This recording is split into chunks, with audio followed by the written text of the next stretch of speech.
What's up? What's down? What's down? Maybe that could be the new thing you ask people, new phrase. The earth, grubs, worms, flowers, all that good stuff. You know, in this day and age when people are kind of all scattered and ungrounded, you could just, what's down? A little gentle reminder for them to check in and root themselves. I'm happy that we're going to be outside today doing this show. That's like awesome, just being out in the nice fresh air on the earth, rooted down, totally plastered to the to the grass plastered. And I'm expecting this to be a long episode because Scott and I we talk for a long time when we hang out. We get into it. We go for it, okay? And you're going to join us on that little adventure. So I'm excited for that. I'm excited. And this will be brought to you by every letter of the alphabet. I'm guessing we'll probably use every letter in this episode. If we don't, maybe not a Q. If a Q doesn't show up, you can reach out to me for a free, how about this? How about a free giveaway or something? I don't know, something like that. I can't believe I'm going to do this. I'm also going to plug, because our sponsor is the alphabet. I'm also going to just plug that I started a Patreon here doing this, so you can check that out. Find it, Bradford Trojan. That Patreon. I don't know, whatever. It's not about the money, man. I'm really enjoying doing these, so that's the first and foremost. I'm really having fun doing these episodes. They are a lot of good times, and I love it. One of our cool, we had an AM radio station here, cool 1450 in Tucson years ago. It still plays oldies, but it's changed.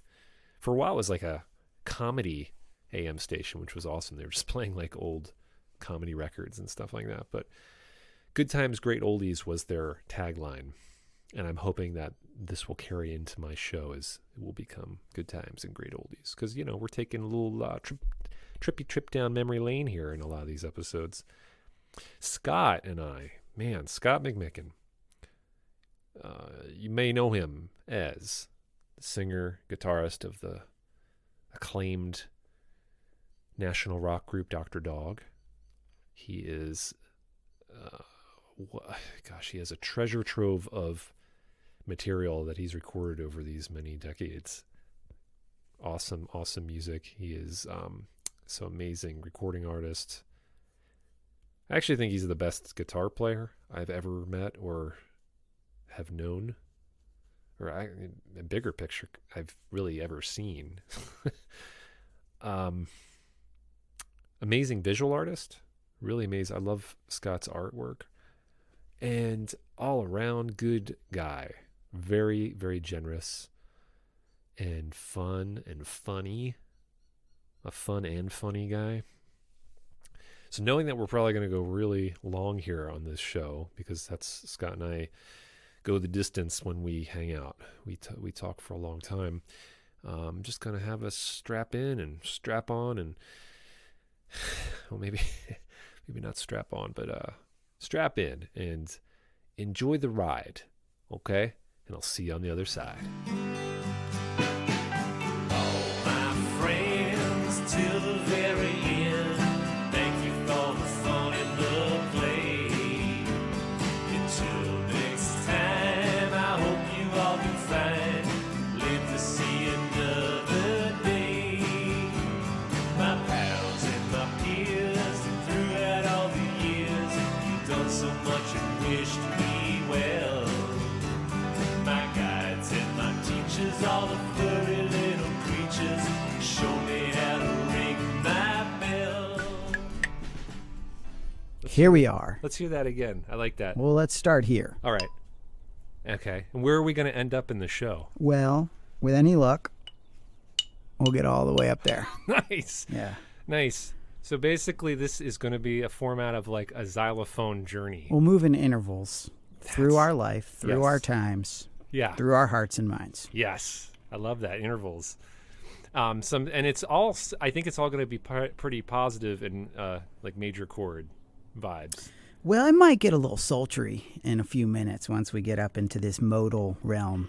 I won't. Well, That Uh-oh. is that college years. college years. Up to because the whole scale's not going to be there because we're not done the journey. True. So this is just True. up to this point this is our xylophone Mm-hmm. up to now. This is but the future's bass note. At some point it'll be like in the old cartoons where they peel back their like skin and then they start playing on the xylophone Oh, or like yeah. or teeth of like a hippo. Oh man, I love that. Yeah. That is You saw that set of temple blocks at my house that I got a while back? I Yeah. think that's what was used for a lot of that stuff in the cartoons, the tuned wooden temple blocks they call them. Oh yeah. I got those things and I've been using them a ton on songs and just like the sound of them, basically like a wooden cowbell kind of. It's got that heavy, Yeah. impactful resonance, but it's wooden, so it's it's got more of a softer. And then I can sample them and I can tune those samples so it gives me a range of like notes even wider than the 5 bells that sit on the little thing. So yeah, anyway, it makes me think of those, playing the hippo teeth and playing your rib cage and stuff. It's a great sound. Play your ribcage.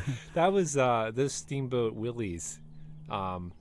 Amazing. They were getting so much out of those cartoons. Oh man. You know, like the pioneering and the sounds. Oh my God. The yellow We're zones. not there yet. We're not there. Yeah, we're not in the yellow zone. But I just was, we're outside here in the backyard. It's great. It's a beautiful day. And, Brad's got a great yard. He always has had a great yard. There's a tortoise back here. There's an earth stove. Was that what? earth oven. Earth oven. Yeah. Yeah, the earth oven's there. Lots of cool gardening and little garden zones. He's got one of these out exterior. He's got his washing machine outside, which is probably one of the most exciting things about living in Arizona. Oh, it's so Doing good. your laundry or showering outside. He's got this little deck. I mean, your whole scene back here reminds me of like Cabin Boy or something. It's like Dude. the set from like a shanty town.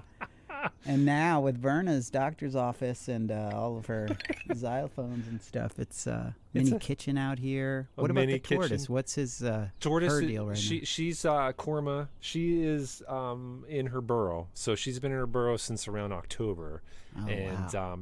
I bet she'll come out in maybe April, something like that. Cool. So she's just taking a nice nap, and she's probably about like I think she's like 30, a little over 30. I love that. It's so crazy. So She's cool. my younger sister, basically. And I think she's in like maybe mid 30s, to be honest, right That's now. incredible. It's crazy. How old are they? Do you think she'll live to be? I think she could go up to be like 100 or something. Wow. Yeah. The desert tortoise don't live as long as the Galapagos Yeah. tortoise, Yeah. but the desert tortoises are and they don't get as big. They're just Yeah. kind of big. Is she full grown? Do you think? I think she could get a little bigger, but she's pretty full grown. She's a good hand. She's large. Yeah. Yeah, you got like a hand half a size. basketball. Yeah, I'm holding her right now, like the basketball size, probably. About Yeah. a basketball, flat basketball, That's cool. a deflated basketball. Yeah. So she's there. Cats are lingering around. It's nice because there's just like the outdoor studio, This is the outdoor Oh studio. yeah, for I'm, sure. I'm Yeah. right in front of a compost pile, which is Yeah. nice. Like right before we started, Nice ambience Amanda of just threw out like a bit stink lines around your Stink head. And lines. There's a lot of flies. flies swarming. We got to be careful of the stink lines. If you start to see stink lines, then I know I'm in trouble. I see stink lines everywhere I go. It's part of my lot in life. In this dank city here, it's there's a lot of stink lines in the world. But yeah, we're having a good one here out in the greens, the gardens. This is basically reverse garden time for like back east, you know. It was always you do the Yeah. gardens in the summer. Here it's full on Can winter. actually get a lot done. Yeah. Got our lettuces and collards and kales and cilantro and the snap peas that they started flowering. That's so nice. Citrus. You guys have any citrus trees here? We don't have citrus here, but our neighbor has an amazing Yeah, orange right, I and see that. grapefruit tree that we're always welcome to. Abundant tree over there. Yeah. Yeah, major citrus. Cool. Big citrus. Fat grapefruit. It's a big, fat, meaty grapefruit. Yeah, so that's... And what do you think of the fact that I live right around the corner from you after all these years? Well, so that is what is just so trippy, you know? Like, we're going to talk about where we met and everything, but so we go back now about 23 years, okay? And push it to, here we are, 2021. 25 now. Yeah, just kidding. 25. So we've just been babies, basically. We're just 25-year-olds. So yeah, you're like 5 blocks away in the hood.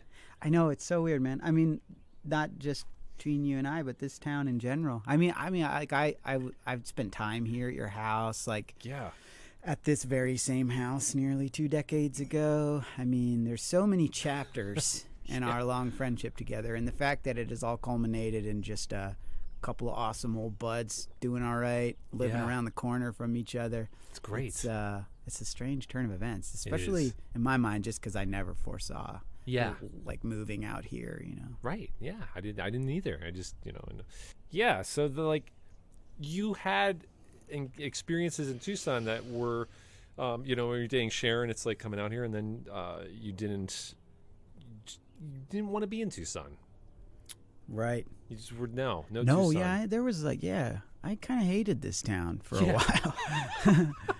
I mean, that was part of my. I mean, no offense, Tucson. No offense, Tucson. Yeah, I mean, it had nothing to do with Tucson. It was just my experiences there at the tail. Yeah, like with Sharon moving out here, and like we were just younger, different lifetime then. You know, it was like, I just had all these associations with this town. And but I mean, even before moving out here, a lot of that had dissipated. But yeah, it's worth mentioning that there was a period where I was like coming here but totally miserable, like a real low point, and staying at your house during a lot of that. Yes. And this same very house. Yeah. Animal Fun Park was the original name of this house. Was it? Before I moved in. Oh man, wow. Yeah. Animal Fun Park. Yeah. Cool. It hadn't changed much. I don't think. It's kind of the same. Yeah. Yeah. So that was the that was like that. I remember that time. You know, there's all these eras, and for me being in Tucson, there's all these eras since I've been here now, like 18 years almost, coming off the East Coast, and you know, high, low points, all abound. Yeah, sure. It's just how it goes, and you know, when you have those associations to places, bees coming right over here. Should I just open my mouth and see if they'll come in and drop some nectar in there? And then it's in there. All right, back to the hive you go. All right, that feels good. It didn't sting. That's actually cool. I think you can hear it in the microphone. He's literally buzzing right around the mic. It's the bee1. Yeah, and you know, this is really funny because what that bee right there is the killer bees.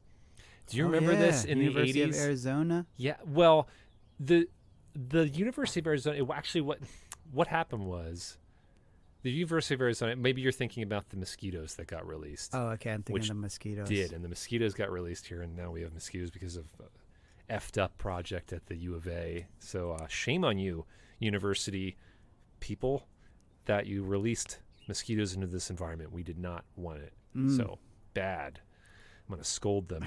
But the bees, when I was little, I don't remember this being back east, but I was terrified of killer bees.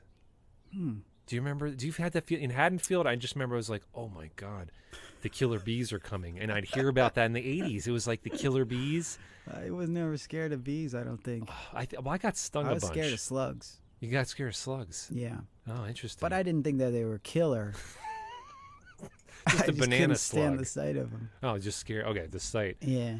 The bees were terrified. I got stung a bunch. I got stung by a hive when I was younger. That was underground, which just does not seem fair. You know, you step on the ground in the forest, and these bees shoot up at you. Are you barefoot? No, I was just walking along. Oh, and they it was shot like, all up. Yeah, and they got just you. shot up, and then it was like out of the ground. I'm like, that's not fair. It's not part of the rules. But the How you feeling right now? You still got some terror about the... it's literally I'm sitting here watching Brad try to talk while a bee just circles his head.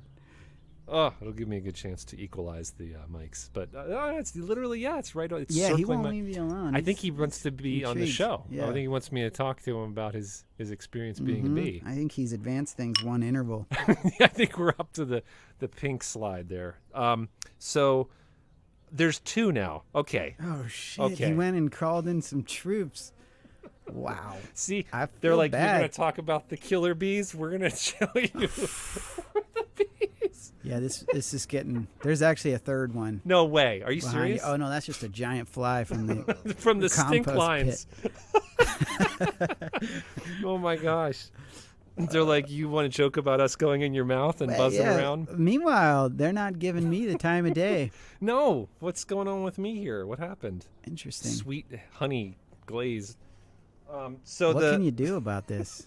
All right, so Yeah. I literally just had to stop because there was a swarm here coming. Yeah.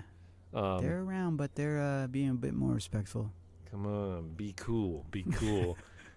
The killer bees, though, and this is great because it's like these are the killer bees. That's the point of the story. Is what I was scared of growing up were these bees. They're Africanized bees that are here. They came up from Mexico, and this is the killer bee. And the killer bee is just a little more aggressive. They're just a little more like they'll push the envelope. Gotcha. But other than like, And are they actually lethal, or does that just refer to like their effect on... they are if you...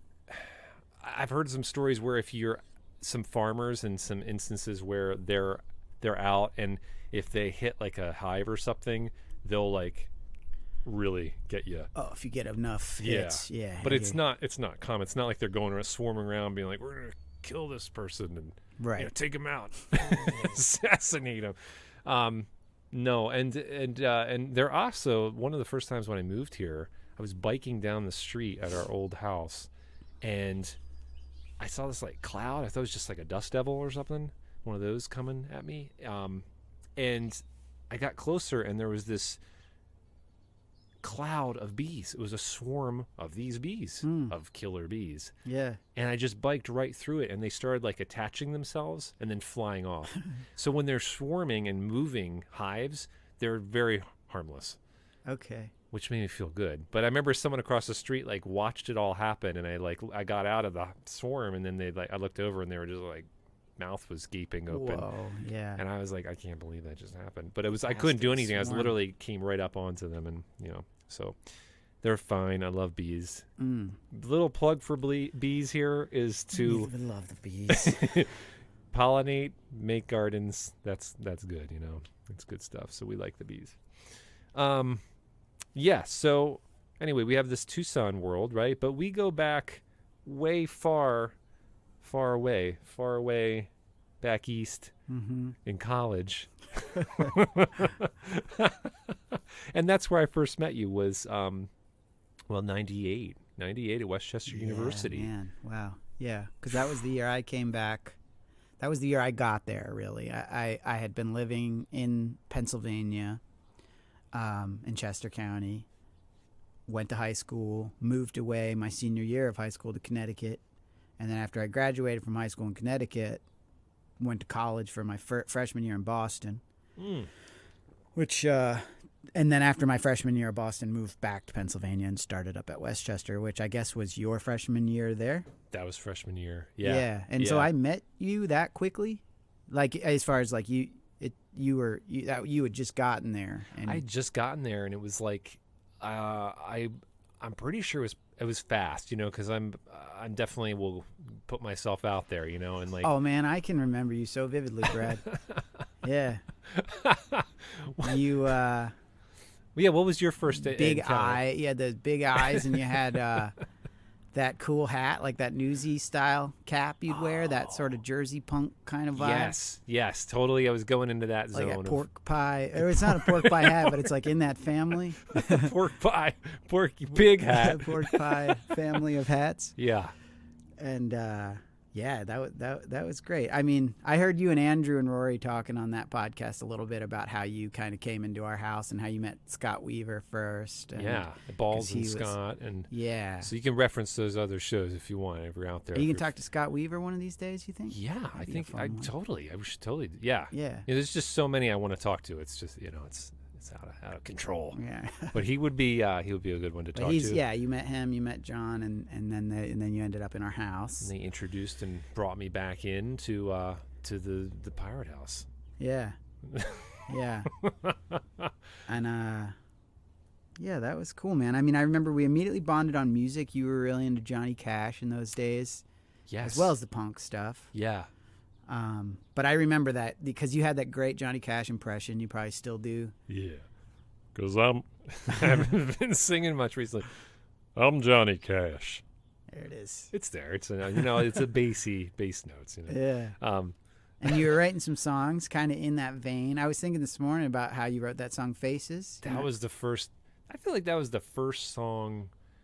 That was the first like real song I ever that's wrote. that's why I remember, because there was this air around it. Like, I wrote my first song, guys. Yeah. Here it is, my first song. Yeah. And that's great. I mean, I remember that feeling when I wrote my first song. There's like this moment where you're like, Yeah. Of course there's like your life prior to having ever written a song, and then next thing you know, you wrote a song, and it's like it's a notable thing to do. And I remember that for you, and I remember that song. And I was thinking how it's funny how that your very first song, is like this real paranoid fit, this kind of anxious meltdown via song, which is real true. It's like a little hints of schizo in there. Yeah, little hints just of a schizo. little dab of it. You're just like, oh, the faces, yeah, they're everywhere. What was your first song? And they're laughing. And the laugh. Yeah, they're laughing at me. They're smiling at me. Yeah, they're madness. They look so curiously. Yeah. A little less like threatening, but in a bad way. Yeah, like something's out there. The shadow what we don't line. know is a threat. Yes. In many regards in this reality of Bradford. Well, so what was your first one? What was your first song that you remembered, like the real one? The real first. The real one. Because there obviously, I was writing like punk songs. That's hard to. That actually is a little hard to say. I mean, as far as like what I would call like a real one, but I remember more the moment where, like that moment we're talking about, where you're kind of self-aware about the fact that you've written a song, regardless of the song or anything. I remember that in middle school, and I remember the song was called Red Dawn, which there was a movie. The movie, yeah, with the communists take over the like country town, and the kids like have to fight back. Yeah. Dude. I don't know the movie really well, but I knew it then, I guess. Yeah. And I wrote a war song about it. Whoa. And it was just an intense. I remember there were a lot of lyrics.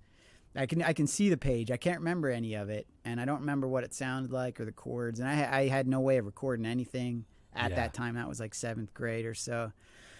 So there's no nothing to remember it by, but I just mostly remember that feeling of like, oh man, I wrote a song. Yes. But yeah, it was it was a war song called Red Dawn. Red Dawn, man. That's a pretty crazy movie. It's kind of intense. For like the 80, and I saw it a long time ago, but it's just like, it's like these kids are like they're getting like killed and they're fighting back. I think it's Russia. Yeah, they're like teenagers and having to like fight Russian like people taking over their town and stuff. Oh, cool. It's pretty cool though. Yeah. So that was like 7th grade for you.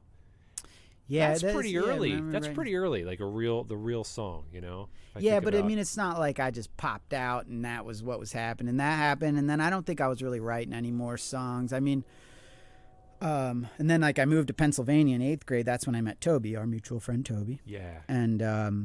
And that's when the songwriting really started because of him. He kind of facilitated that, in that when we first met, I think he was like drawn to the fact that I played guitar. I think he thought that was cool at that time. Yeah.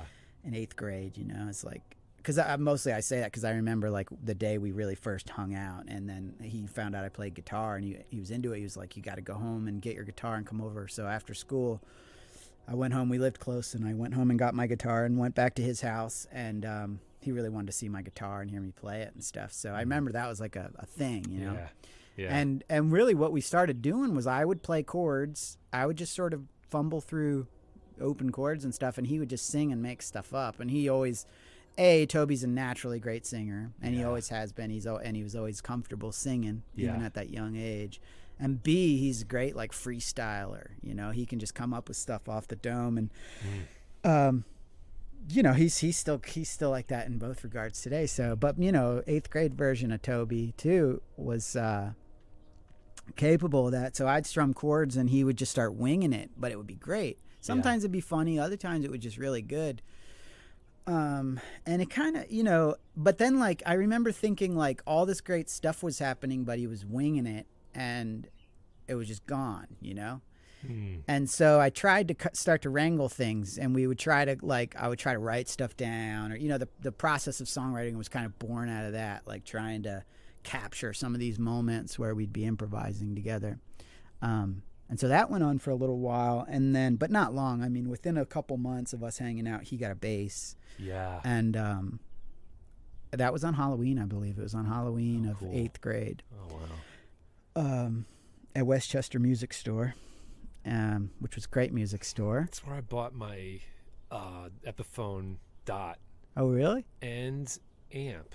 Yeah. I think I got what, like both back when you were in college there? Yeah. Well, I think it was like traffic jam time when I was like, I'm going to upgrade to like, you know, from like whatever I think I had the like Epiphone. I had an Epiphone. Like Les Paul style? You had yeah. like a, that. And then I remember in the Bastards, it was this, I had that like Solvtech big stack amp, and I was like, I don't need all this.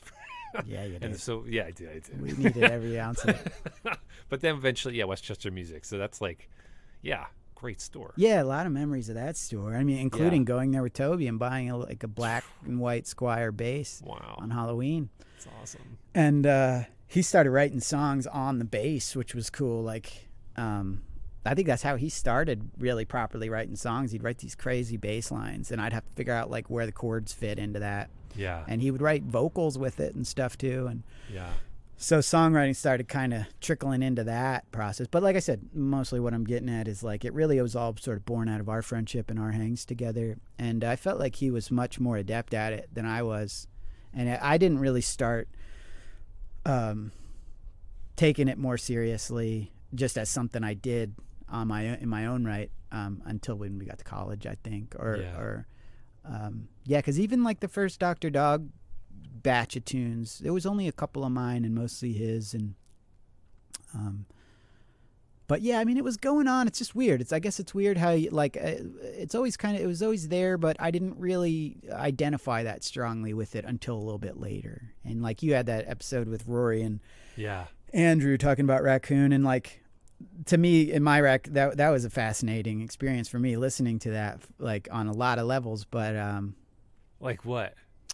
Oh, I mean, just like just memory lane kind of aspect. I mean, my memory's pretty rough. I realized from listening to that. Yeah. I mean, I've thought this about myself before. Yeah. But listening to those guys talk about the band was wild. I mean, it just opened up so many memories that I had. Memory lane and reminiscent road. Yeah, yeah. And it was intense. It was kind of heavy. It made me realize how consistently heavy my view of the past is. And hearing your friends talk about it in a more kind of loving way only pointed that out even further to me. I felt even more like, wow, yeah, I remember that, sitting in that restaurant picking up that box of CDs or whatever. But now that I'm remembering it, why do I feel this dark cloud around? You know, it was weird. It was weird. It was awesome. I mean, I was cracking up and like loving it, but it was a multifaceted experience listening to those guys talk about the past and all of these memories that I was a part of, because it shook loose a lot of things that I hadn't thought about in so long. But you know, with songwriting, I felt like that was what was cool about Raccoon for me. I mean, that there was a lot of cool things about Raccoon, but it was also just such a free for all, like such an embraced, chaotic kind of anything goes. Yeah. The more messed up, the better kind of angle. Was very forgiving for where I was at as a musician at that time, because I felt like the best I could do was write like weird things or sort of approximations of weird things I liked, or Right. but I felt like Toby was actually kind of good, like just really good in a pretty singular way. And that was another cool thing about that Raccoon episode, was those guys pointing out how Toby's vibe and his musical vibe at that time, I think, was one of the kind of most interesting and governing aspects of what was cool about Raccoon. That weird combo of like intelligent kind of just frustration based social commentary with like this primitive, visceral, unharnessed kind of chaotic energy that kind of defined that band. I feel like a lot of that came from Toby, and that I think that's cool. I mean, I think that's one great thing about Toby's musical and artistic instincts, is they're equal parts really intelligent and equal parts really visceral and emotional. And his in Raccoon, I feel like just was just really indulged that, because quite honestly, the standard was set so low. I felt like, I mean, intentionally, like strategically. I don't mean that as a diss on the band. I think like creatively, our unspoken mantra was just that, like, you just got to let it rip. Yeah. I mean, I feel like all of our bands at that time were kind of operating on that level. That's why like punk rock, I think, was really the most important part of life at that time. And like the house, the culture we were a part of, like going out and destroying everything, and kicking, like I remember riding on man, I have a lot of crazy memories with you. I wanted Brad. I wanted to lead up to that too, because I remember the other day Amanda was like, "You're gonna talk." Just advanced an we interval. Just went up to the orange level. Orange alert. Amber alert. Actually, that's another good one. Amber alert doesn't like can't moody. Orange alert. Yeah. Well, before. Do you remember when we'd cruise around on our skateboards painting cars? That's what Amanda was gonna say. She's like, "You're gonna talk about that?" I was like, "Yeah, definitely gonna talk about it. We'll just jump in right now if we're going there." But yeah, I do. And she was asking me, she's like, "Wow, that was like some mischief night." I was like, "Nope, that was dead of summer." Do you remember going out and like building weird sculptures out of trash that would like block cars into their driveway? We'd spend like 3 hours stacking up bricks that would just lock some guy's car in his driveway and come out in the morning.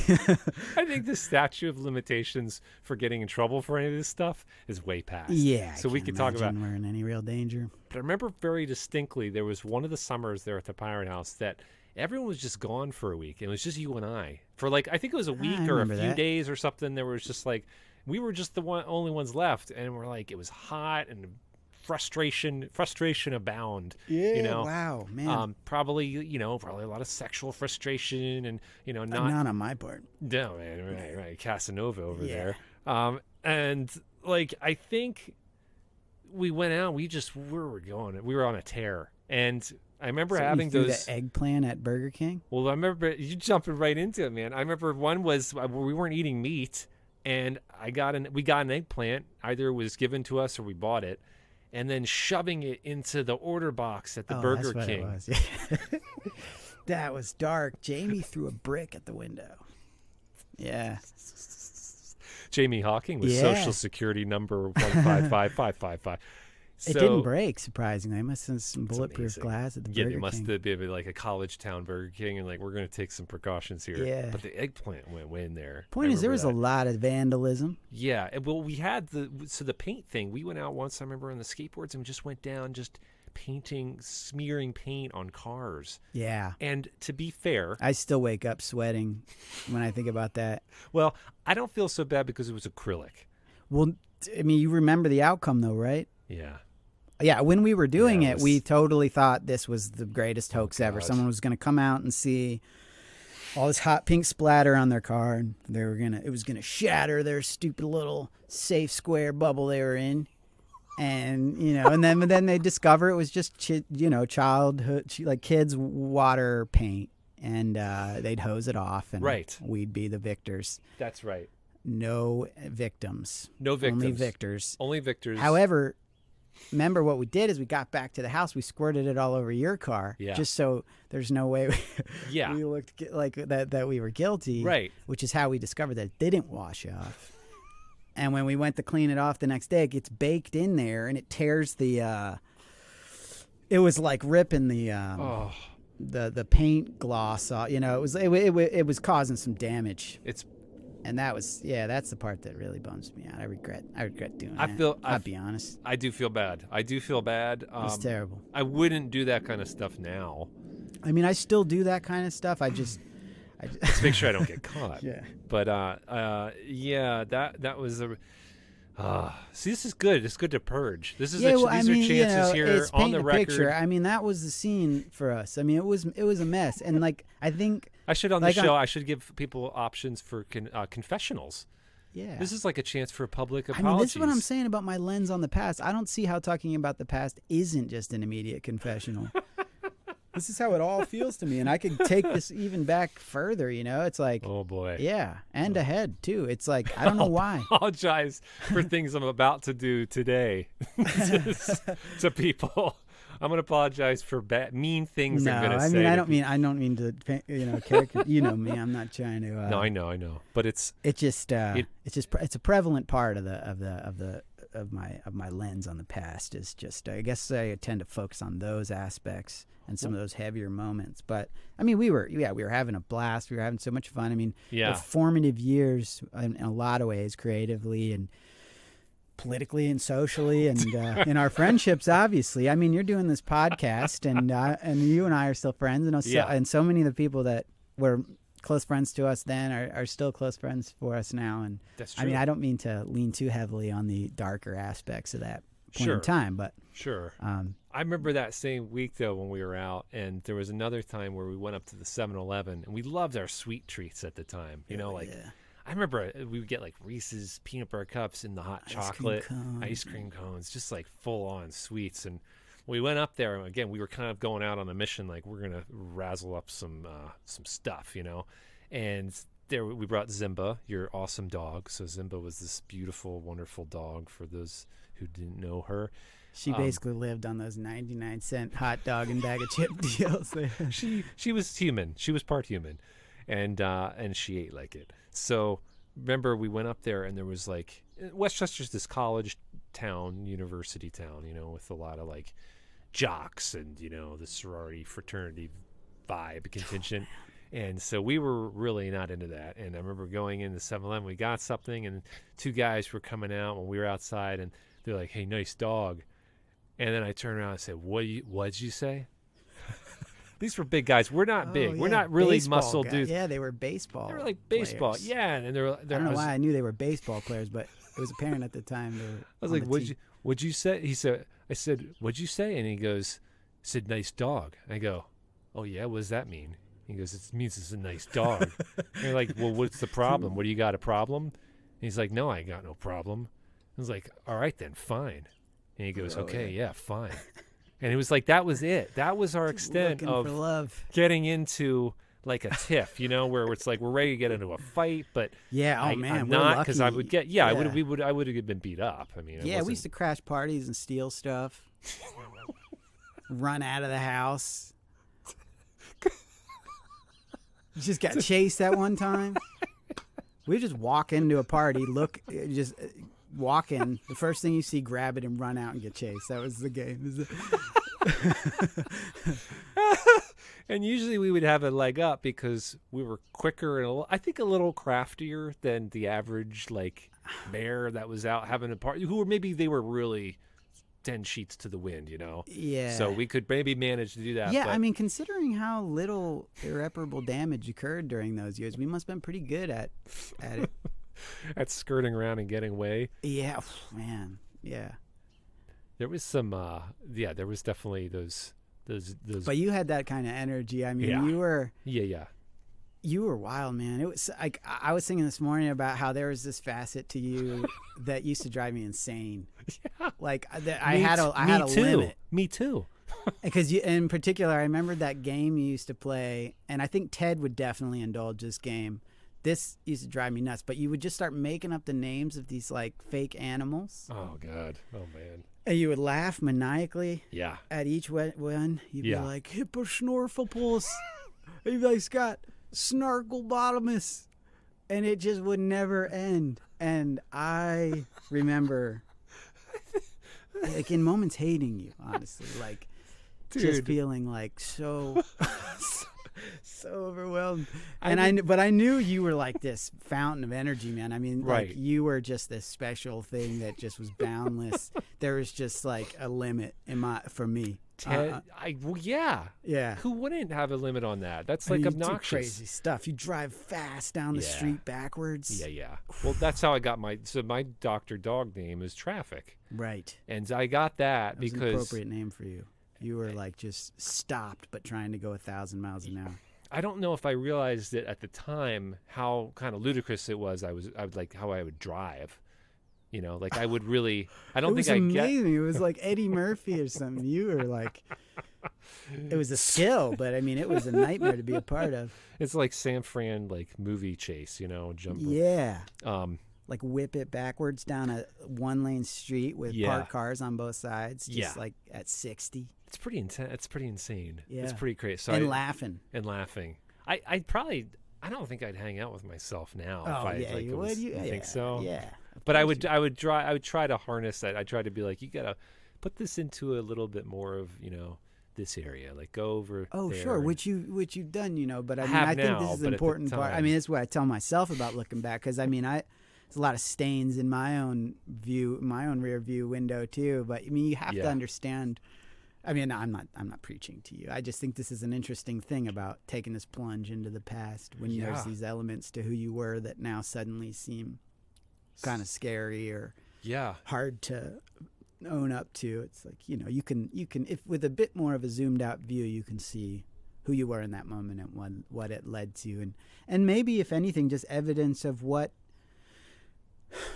I mean, that it wasn't you in these instances, and that's part of what I think is hard about being younger a lot of times is when you're just not able to be yourself so easily, and so you start grasping at all Yeah. of these things pretty desperately, trying out all of these experiments that seem cool to you maybe, or like fun for your friends to see or whatever. And you know, I think everyone exists with a different degree of that, and I think that for me, I had a lot of that, which is to say, Yeah. I did not know who I was. I barely do now, but I Yeah. mean, 20-something years ago, it was just a shell, like an attempt at anything, you know. But I think a lot of people. But what were we Well, gonna I think other people are a little bit more well formed at an earlier age, and I was thinking that when I listened to Andrew and Rory's lens on Raccoon. I mean, they touched on the chaos of it and stuff, but I didn't get the impression hearing them talk about it that it was as like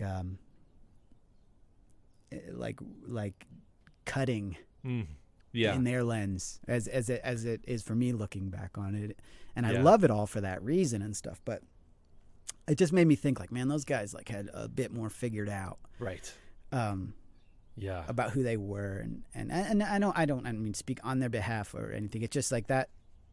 There was the unique context of hearing two friends talk about an experience you were a part of as well, and there was just Yeah. something stood out to me about the way it was making me feel versus the way it was seemingly making them feel based on what they were saying. You know, It's really interesting, you know, that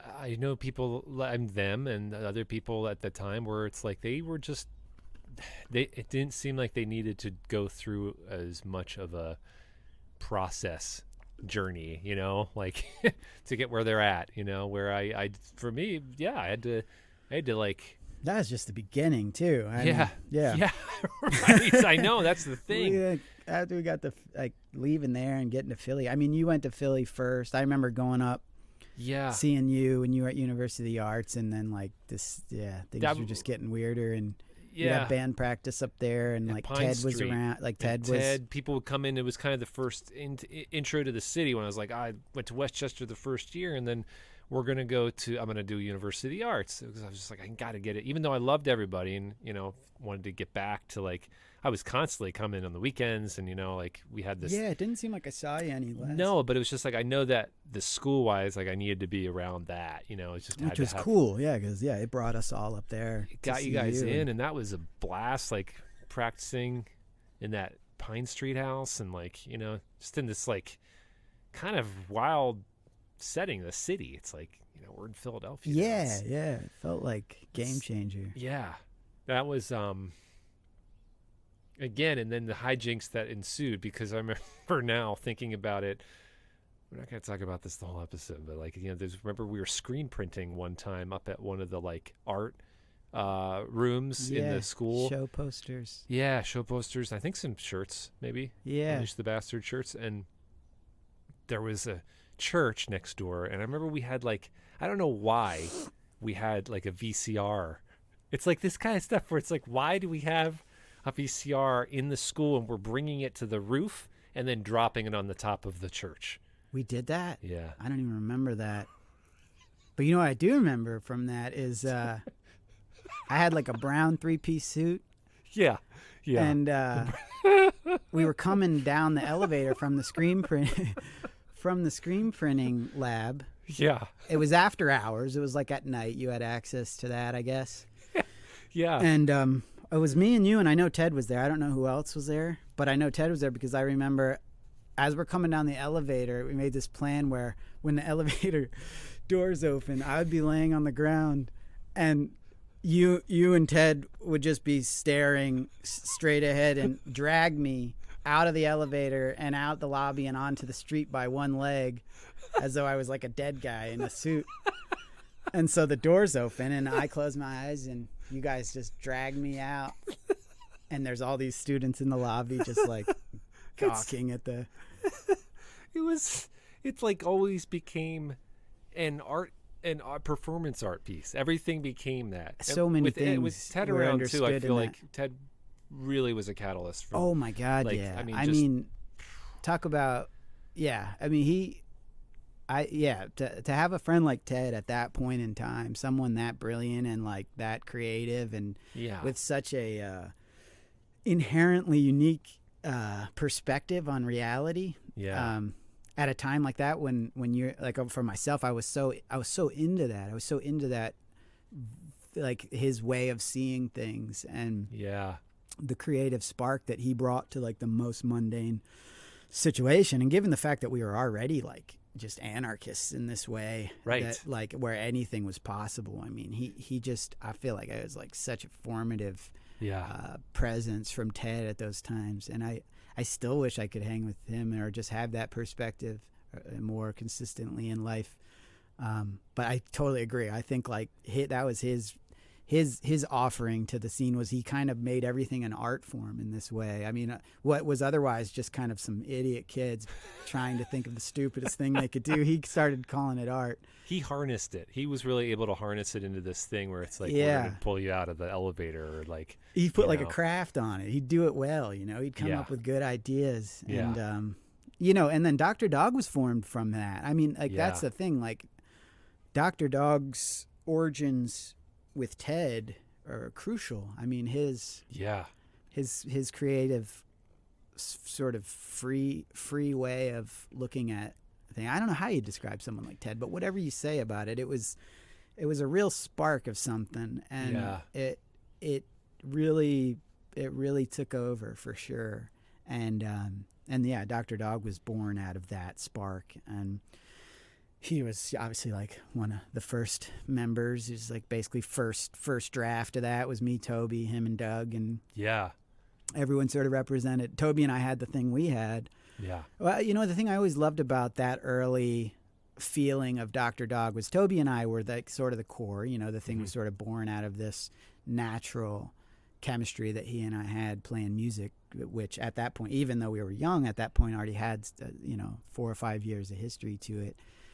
And it was proven to us by the fact that I had kind of got ripped away and really suffered the whole time till I could get back. I mean, I left for 2 years, and that 2 years apart, 2 years away really only solidified for me the confident sense that I needed to be with him. Yeah. And that we needed to be together, you Yeah. know?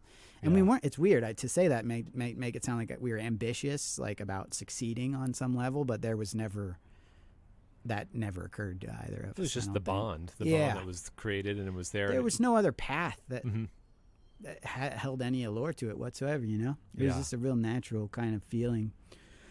But, so yeah, no, you know, he and I had that, and then like Doug represented so much musical passion and like, I mean, Doug is such a natural, like, so like Ted and Doug kind of come in and they like they sort of like are the perfect spectrum, you know, Yes. because Ted's so free and Yeah. doesn't understand really anything about music in any sort of technical or historical sense, but has so much boundless creative energy that can be used to do great things with anything, and certainly music. Yeah. And then there's Doug, who's so rooted in such a unique and special way, and like, especially at that age, in like awesome things about musical history and cool bands and how you like certain musical techniques and genres, and Yeah. he possessed like this incredible toolkit that was just as exciting as Ted's sort of more free offering to the situation. So those two guys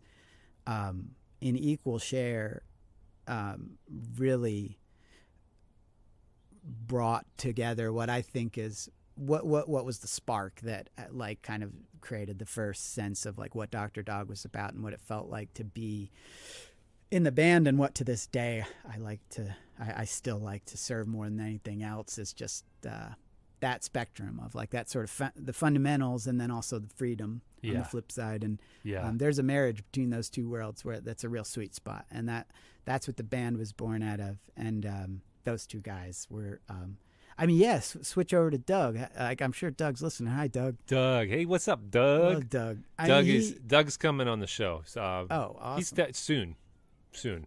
Great. He'll be on soon. Well, I'm excited. I'll be tuning in. Yeah, you know, like, I mean, we used to hang with him and just soak up what he was all about so Uh-huh. much. I mean, his influence on things and his bungalow, and he was older and he Yes. was like out of college before us, but like writing for the paper. And it was like he was Hunter Thompson or something, you know? He was like Yeah. holding down this job, yeah. doing journalism for this shitty little paper, and then coming home, getting stoned and listening to like Gentle Giant with us and making Swamp, you know? And Oh, dude. he had all his phases and moods, and Yeah. you know, those two guys, yeah, for sure, they brought a lot to the whole scene at that time. You met, gosh, there's so much I want to say about that, just because And this is speaking just of that time, you know. I Right. mean, like, there's been so much life since then. It's kind of overwhelming when you start to I know it's dig like in. Maybe that's why I just don't that much, or I don't know. I know it feels like a lot, because it's like I feel it now. It's a big feeling. It's like a big. You're tuning into some part of some time too that we're in that was like, you know, the expanse was enormous, and then you're going into this place that's like, you know, forming all these other things that happen. And so with Doug and Ted, you know, I also, like I say, my role here coming in, you know, was like meeting you guys, and then just like being brought into this circle, you know, being brought into this group that has been established, you know, and it was really special. And I realized how special, because it's these kindred spirits. You're all these kindred spirits, and learning so much. I mean, musically from you, you've taught me so much, how to play, how to write, you know, things that were just like, and then all these other people that were around just influencing, you know, it's like feeding off of each other and giving this For sure. energy that's just so like abundant. And then talent. I mean, the talent, you know, like just talking right now with Doug too, it's like the talent that he brought in, and like the humor, you know, things that I was just like picking up on from everybody. And the humor, I mean, the humor is probably like one of the biggest unifying fields, you know, music, but like the humor, I remember all of us just like, the joke, there it is. There is the Leela, the play of life. Oh my God! At your fingertips all the time. I and mean, just seeing the absurdity. The comic genius that exists in our group of friends is, it's ridiculous. undeniable. Yeah. Yeah. It's like, I mean, I haven't laughed so hard in those moments. Yeah. You know? Oh man, especially Doug. I mean, I've always thought. Doug, I mean, it's not worth. Like, I mean, so many funny friends, but there's every time I'm with Doug, he just keeps me rolling. I can't stop laughing. And you know, so like musically with I remember us just like all watching. So right now, what's coming up is just the VHS Mr. Show. Oh yeah. You know, when we first kind of got privy to Pretty that, mind blowing. Yeah. You know, all of us. It was like at that one period of time, everyone. I remember someone brought the tape, and it was like, "What's that?"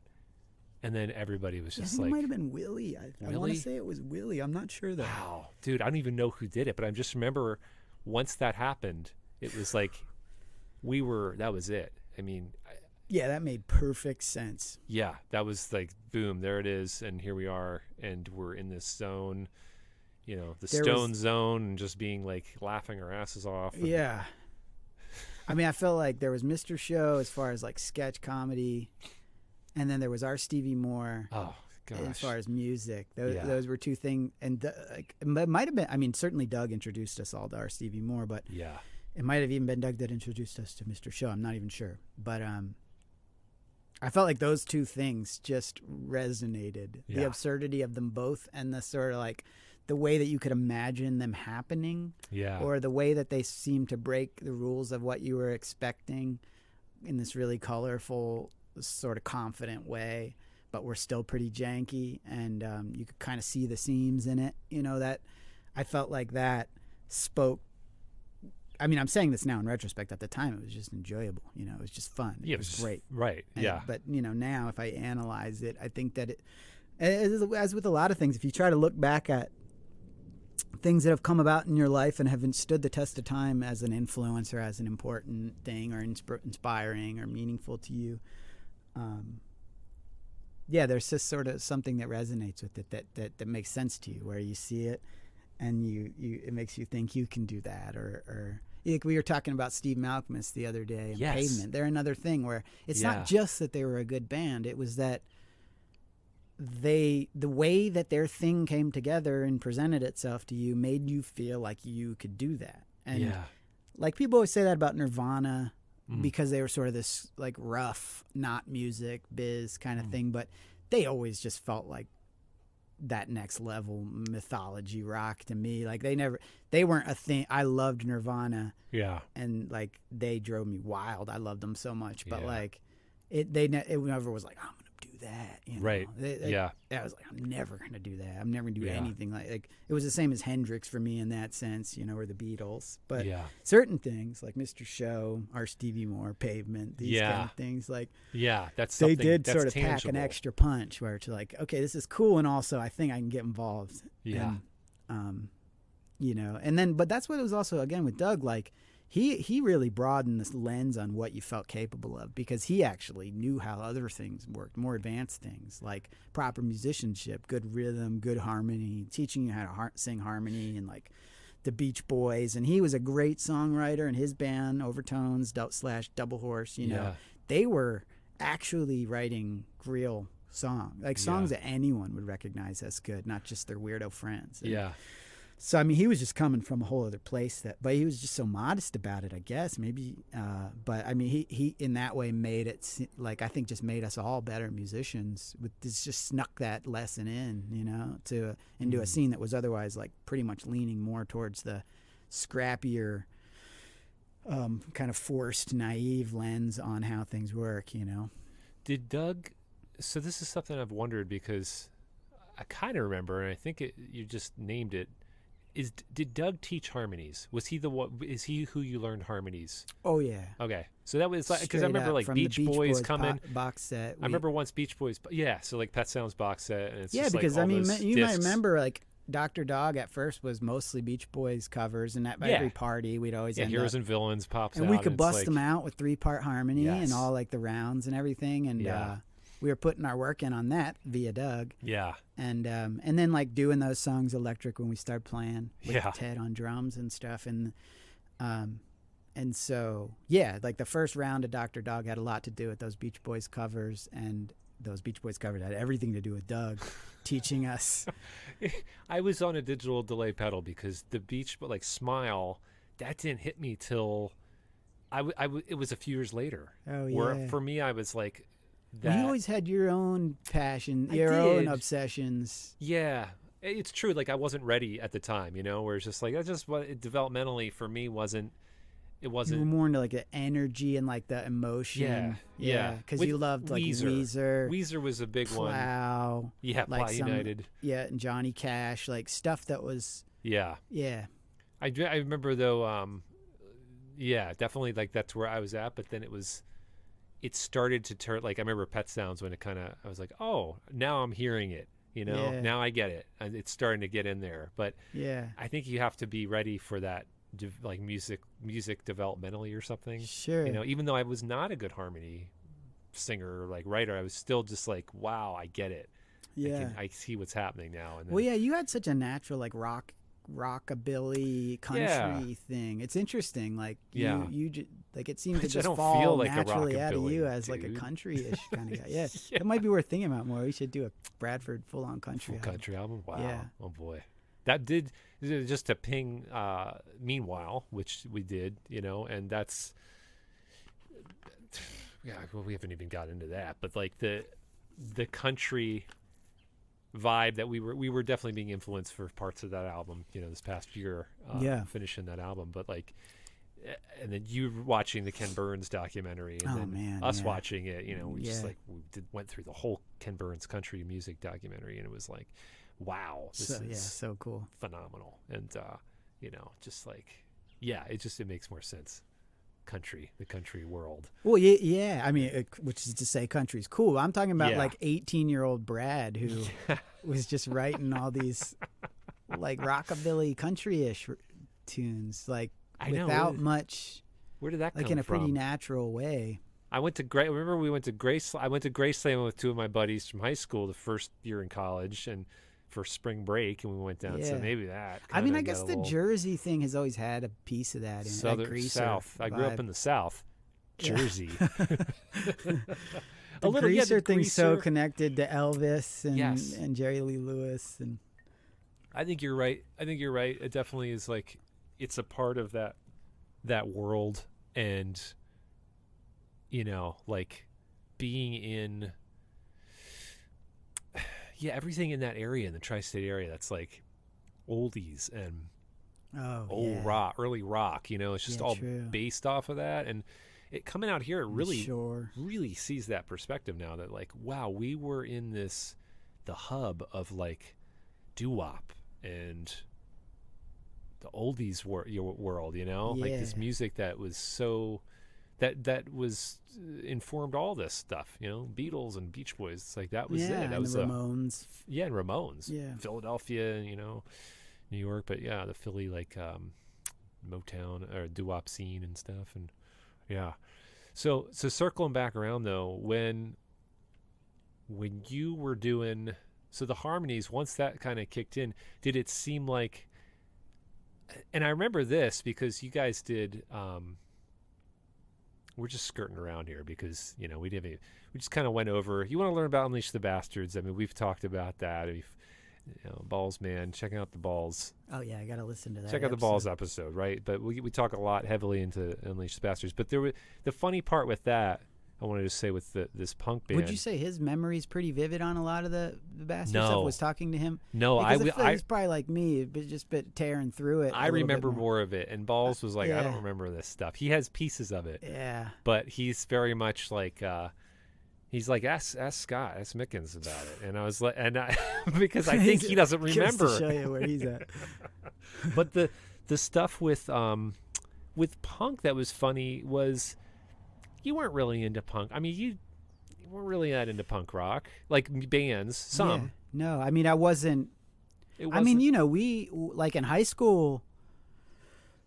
I mean, it was always around. I knew it Yeah. all. I knew all the pop punk bands from like, what was it, Lookout Records Lookout, and Fat Records, and all that. Propaganda. Yeah, I and, mean, like, Propaganda. And I had a lot of those early albums Green too. Day. And even like the more like hardcore, Minor Threat, Yeah. Discord. Yeah. I had a handful of all that stuff, and certainly we had friends that like John and Jamie and those guys. That's all they were all about, and we were hanging out all the time. So Yeah. there was a lot.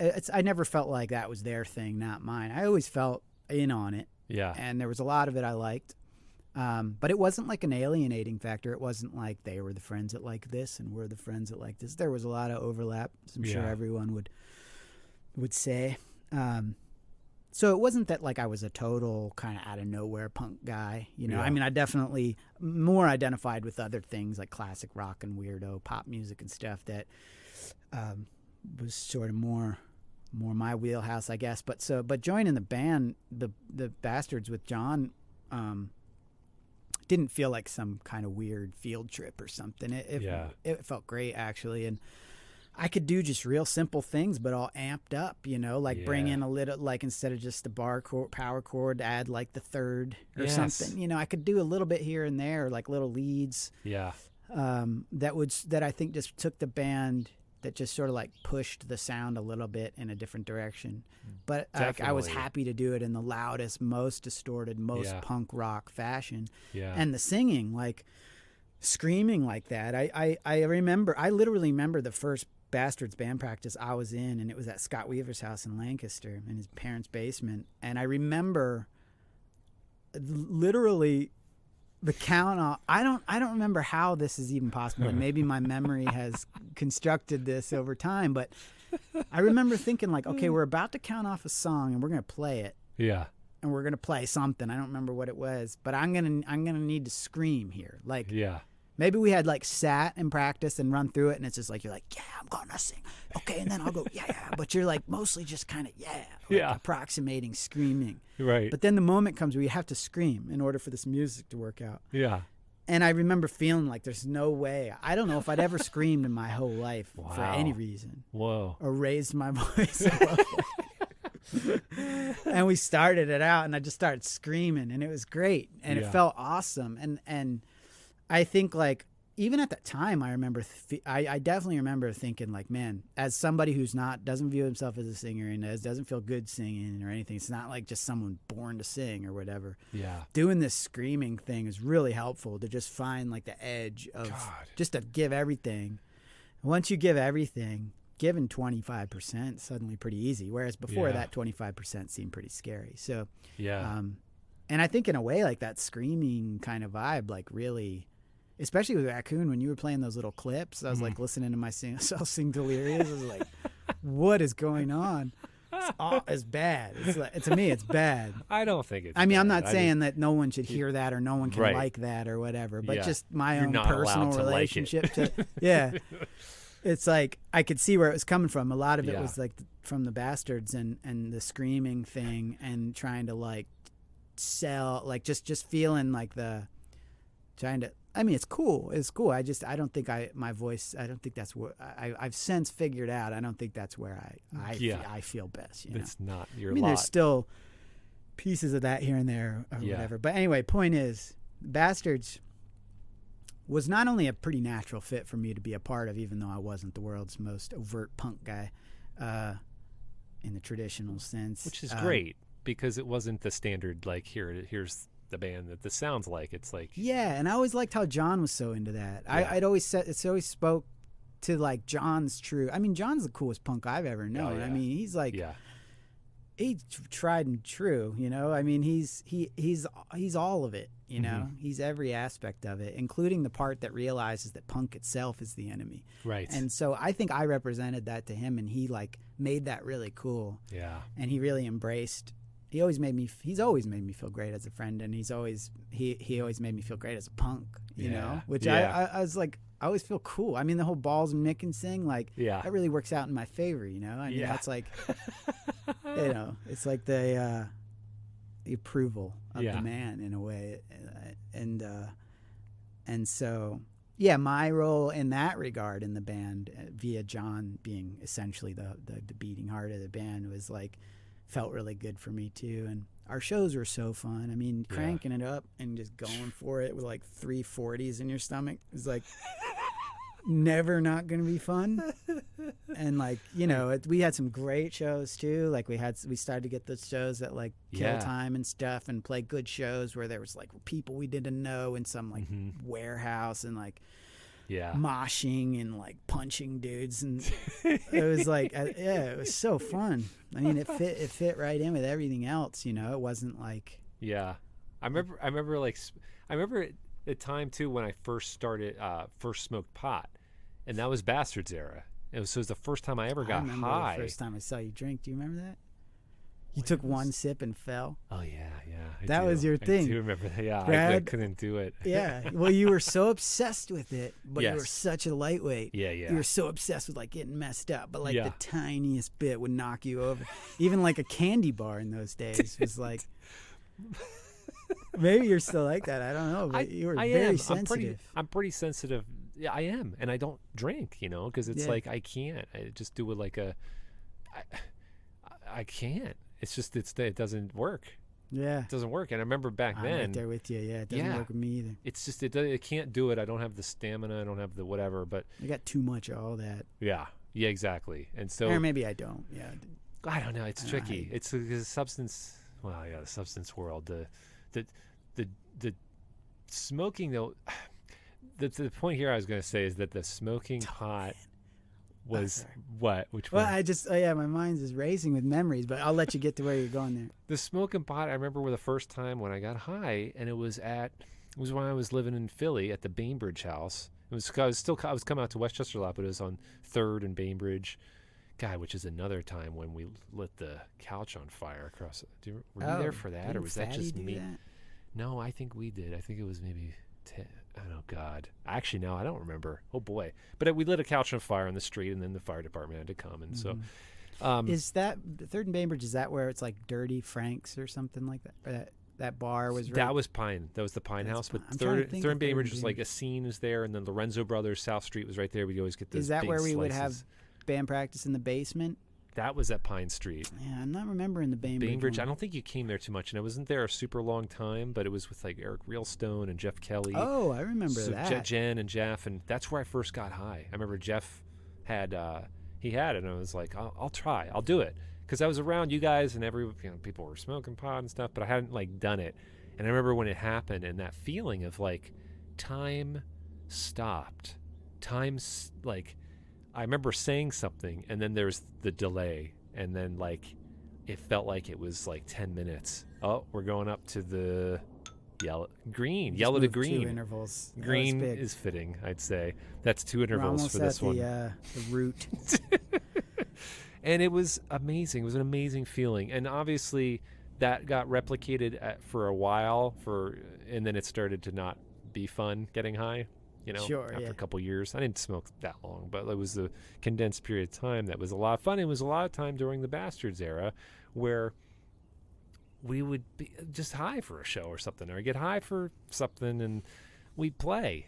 And it was pretty wild. It's a pretty wild feeling, music and getting high. I don't know what your experience or what your feeling is with this, but it's like, it's pretty cool, Oh, yeah. The feeling of the being able to like slow it down. It's like all the space that's created in the notes and the music is it's pretty cool.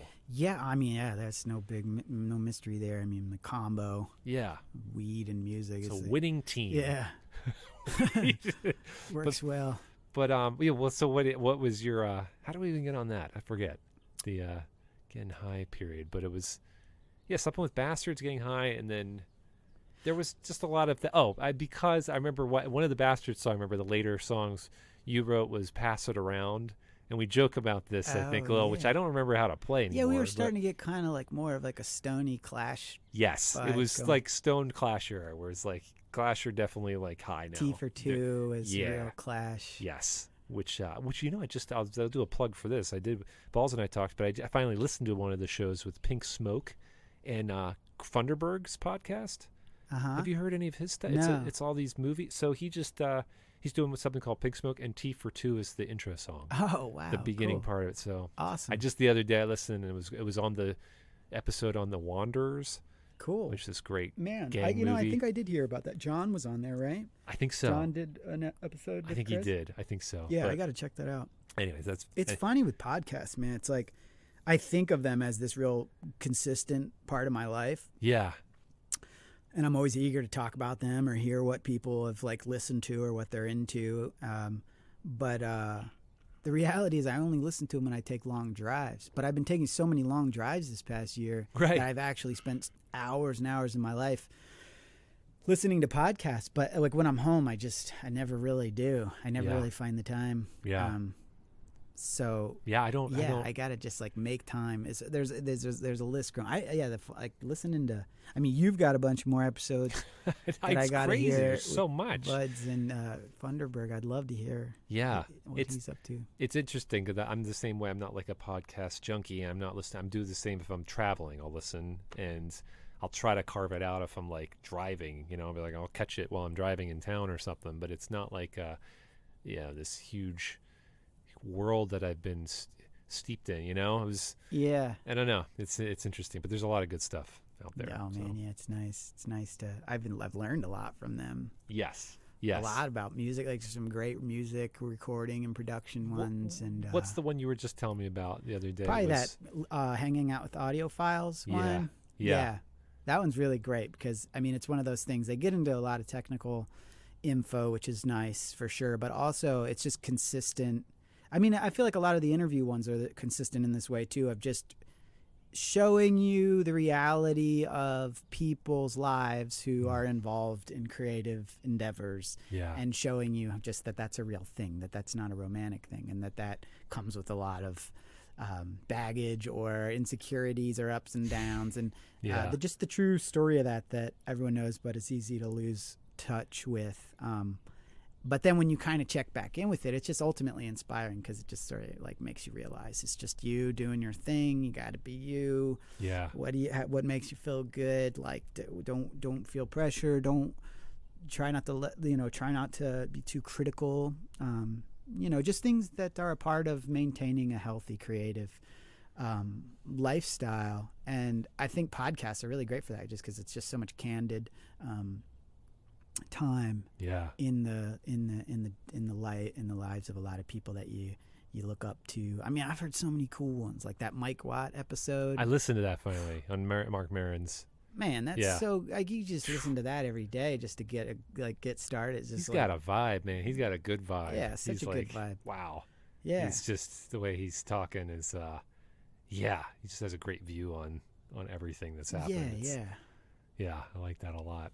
But yeah, so podcast. I mean, that's kind of when I say I've learned a lot. It's a lot of that. Just kind of like the luxury of hearing real cool people talk about their lens on stuff, and then in some cases some technical stuff. That Cocaine and Rhinestones Yes. podcast took the I heard some of that one. That country one's a good music one. Obsession far a little further too, and man, it's weird. My obsessions these days, being country music and reggae, are really starting to blur together. It's wild. Like it's becoming, and I'm meanwhile also making a lot of music. Yeah. Which is pretty much all really heavily informed by either country moves or reggae moves. Yeah. And it's gotten to the point where they're the same moves. It's getting really interesting to me. I mean, the music's not necessarily, I'm not saying like I'm making really interesting music. I'm just saying I'm focusing on these aspects of rhythm that are mostly coming from trying to get better at fundamental country feel and fundamental reggae feel. And it's really kind of becoming the same pursuit. What would you say is that marriage of those two? You know, like, well, it's like, for me, it's like basically, and I think one of the reasons why these two genres are melding and also independently so alluring to me is that my whole the beat, like the double time feel, like I feel like I've never, I mean, aside from being in a punk band where it's like and that upbeat's so prominent and everything, aside from that, which was just sort of really just a blip in my musical history, there's been a real avoidance of the upbeat in so many ways, which I guess is just a more like rock or pop sort of way of going about it. Yeah. And so in a way, getting into that stuff, or when I would first start trying out, like over the years, like a country feel, or I mean, even disco, like disco was real taboo in Dr. Dog's, like disco beats. It became sort of like our like pet peeve or something. and then like in the 2000s, like disco really indie rock started, you know, like the disco beat started coming back, and it just felt like this thing worth really pitting ourselves heavily against. And I mean, I'm not saying now I'm a disco lover. I'm just saying that there's certain beats and rhythms that for some weird reason over the course of time have been written out of the conversation. Yeah. And then when you go to try them, as I have done, limits. it's like sheepish or embarrassing. Yeah. To try to go like Right. You know, it's like, Yeah. but man, like when I get past whatever pretense shaped me that way for so many years, it's nothing but pure joy in my gut about that kind of feel. Yeah. As well as reggae, which ultimately feels like it's so prominent with that. But like, and so I don't know, that on the most basic level, just like a real stripped down assessment of like shifting and interest in rhythms towards like double times and upbeats and Yes. stuff. But then realizing as I like try to work that into what I do, how bad I am at it, and how like if you're not good at it, it's the worst thing ever. It's like the worst music to hear, you know. I remember we talked about that sometime this past year, how it's like to make it sound like you're playing like a good like reggae to make it sound good. If it doesn't sound good, it's really bad. Yeah, the stakes are pretty high. The stakes are really high. Like you have to just. I mean, it's so that's what's tough is like how are you marrying the two? You know, how are you bringing that in without being overtly like I'm doing a ska well, song? I'm not really. I mean, I'm like, overtly just doing but it's it a lot. Yeah. But just because I don't really care. I'm really enjoying myself. And, Right. But I mean, it is like. It is that like through the process of doing it as well, I'm learning more about it, and I'm learning more about what is it that is what is it, how do I put this, like how can I deconstruct this down to the things that I know I like and then apply them in whatever fashion I want that aren't necessarily strict to a particular genre or aesthetic. And it's like double time feel is mostly the thing I'm trying to figure out how to do, or shuffle or swing, feels that I'm not really that familiar with in all my time making music. Yeah. And for me, it's just been about deconstructing it and figuring out that it's really interesting how the thing that I've come to find out, which is where the worlds of country music and reggae music sort of collide for me a little bit, is that I guess it really comes down to how I choose to look at the drum set's role in the music. Because if I think of the drum set as solely responsible for presenting all that information, then it gets pretty sticky pretty quick. It's like a lot of snare drum, pow, pow, pow, you know. And if you're not really good, then it just sounds like you're playing too fast all the time. Yeah. And that's not what I like about. I like the relaxed sort of feeling of country music and reggae music when it's at its best. Even if it's fast, it's relaxed. Yeah. And so anyway, I guess I don't need to go on and on forever about this, but like to me, I've realized that the halftime thing actually is the really important thing. If you secure a really and you can secure that inside there with the drum set, and then you can utilize all of these other instruments, just like is so often the case in reggae, to express double time that isn't the drum set, where the guitar is that's kind of where that guitar part comes from. But when you think of reggae, that's what you think of. You think of that rhythm, that's like the more emphatic, like the thing in the forefront of that rhythm is sort of what the guitar part often represents, but beneath it is actually a real slow beat. Yeah. And so I feel like that's kind of true in country music too, where there's something in the song that is giving you a slow beat.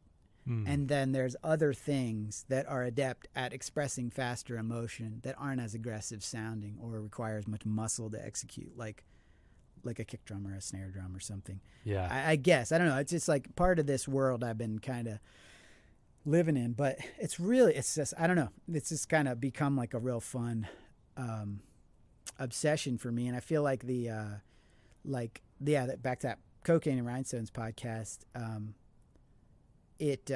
listening to that that just kind of goes even farther into the margins of history, of country music history, and kind of came out of that feeling even more excited by the idea of understanding music in simpler terms than I've typically allowed myself to over the course of my life as a musician, which has always been defined by like variety and sort of no rules. And I don't come from any one particular culture, like a 90s guy, where it's like I didn't grow up with a certain set of expectations about how to make music. In fact, if there was one expectation, it was no expectations. I mean, talk about like everything we were doing in college. It wasn't about trying to like, it wasn't about listening to Little Richard and being like, how do you do that? You know? Right. It wasn't about anything like that. Yeah. It was about just starting from zero and going with maximal kind of like confidence or aggression or something. Yeah. But I've just slowly over the course of time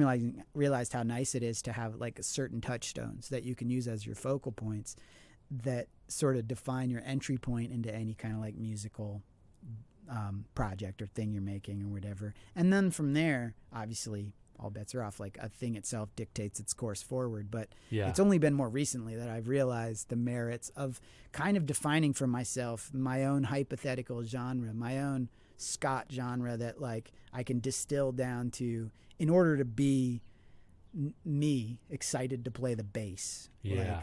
Then I want it to be like there's one way to do it, just like there's one way to play a country song, for lack of a better. Yeah. Obviously that's not true, but there's what do you call it, like Je ne sais quoi. Yeah. I don't even know what that means. It feels fitting. Yeah. I feel like I'm still just kind of in a rambling mode with all these concepts, but from that podcast, it was a very significant. Back to that, it's like that podcast gave me a very significant shift in my own understanding of what I'm doing, and it's given me a lot of energy, and the result of what's coming about from it is really fundamental and basic, and so it feels good. And it feels like something I can sit at home alone while not being in a band and not seeing anyone or not playing music with anyone, and really feel like I'm learning a lot and growing a lot, and so I mean, I guess in a way all that stems back to like podcast being a cooler new thing. It's like it's fun what I've heard you doing recently is great, because I what you're saying, I can hear it in the music. It's not like I can just pinpoint.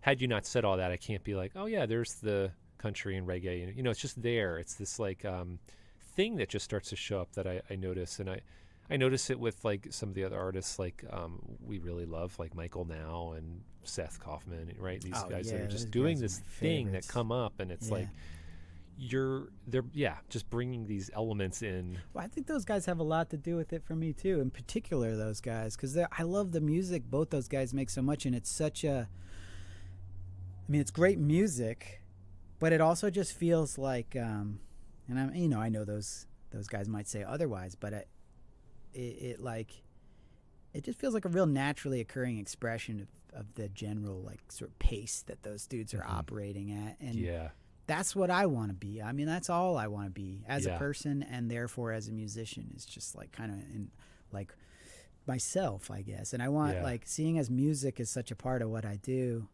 that almost intensifies the desire to be closer to yourself and more honest with yourself about what you are, so that you can just access that quicker to when you go to make music, because that's clearly, to me, what makes for good music. And that's why those two guys in particular appeal to me so much, is because that's what it sounds like to me. And so then like also those guys like utilize all kinds of cool influences and styles from all types of different musical genres. Especially Seth. I mean, he's incredible. Like, I don't even understand where that dude comes from, but I mean, it's beautiful, and album after album of just Yeah. the best feeling music, you know, it's a undeniable. And yeah. so many cool rhythms, you know, Right. like for sure. Like, I mean, my relationship with rhythm was basically like years of not even understanding that as a word. Yeah. And not ever thinking about it and not associating myself as someone doing rhythm. Even when I played music, I just was going to move my body Yeah. according to some sort of unconscious understanding of a song is occurring. Right. It's only been more recently that I've like zoomed out and listened to what that actually amounts to, and I've realized what trouble I have with the rhythm. And not only that, like how much I've limited myself as far as like being able to express certain kinds of rhythms. And that's so fun to, I mean, it sounds like a problem, but it's not. It's so fun because it's so physical.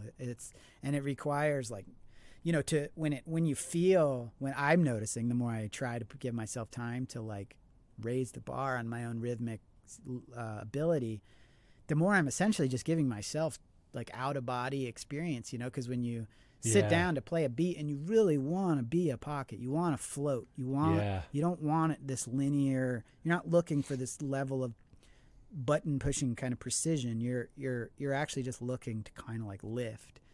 And when you feel moments of that, it feels great, you know. It's like it's a really uncomplicated thing. I don't even mean to overly romanticize it. It's just a nice feeling. It's just and I've had those nice feelings playing music. It's not like I'm saying I've just been some robot that wasn't awake until recently. Just going through the motions. I just didn't know, you know. It's like that level of awareness. It's like when I didn't. I was doing these things. I just didn't really know, and now and in some regards, I've come to identify things that I've been doing or not doing more acutely, more recently. Maybe because of, I mean, just life in general, moving on, you know, getting older, moving on, keeping at it, you know, keep working hard, but then also like having all the time off at home to really see things through over a long span of time has been helpful with all that stuff too.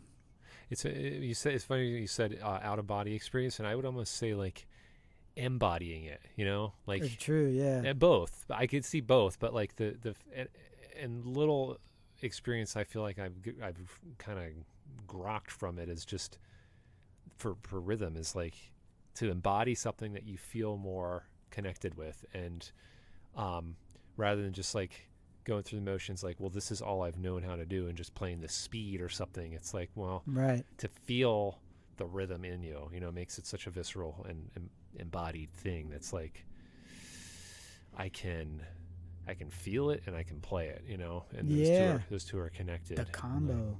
Like, I mean, that I think for me the awareness was born out of at some point realizing, or just slowly over time coming to grips with the fact that my natural rhythm, if I just not thinking and I'm just playing a song with people or whatever, whatever that happens to be naturally, it turns out isn't really what I want to hear as a listener.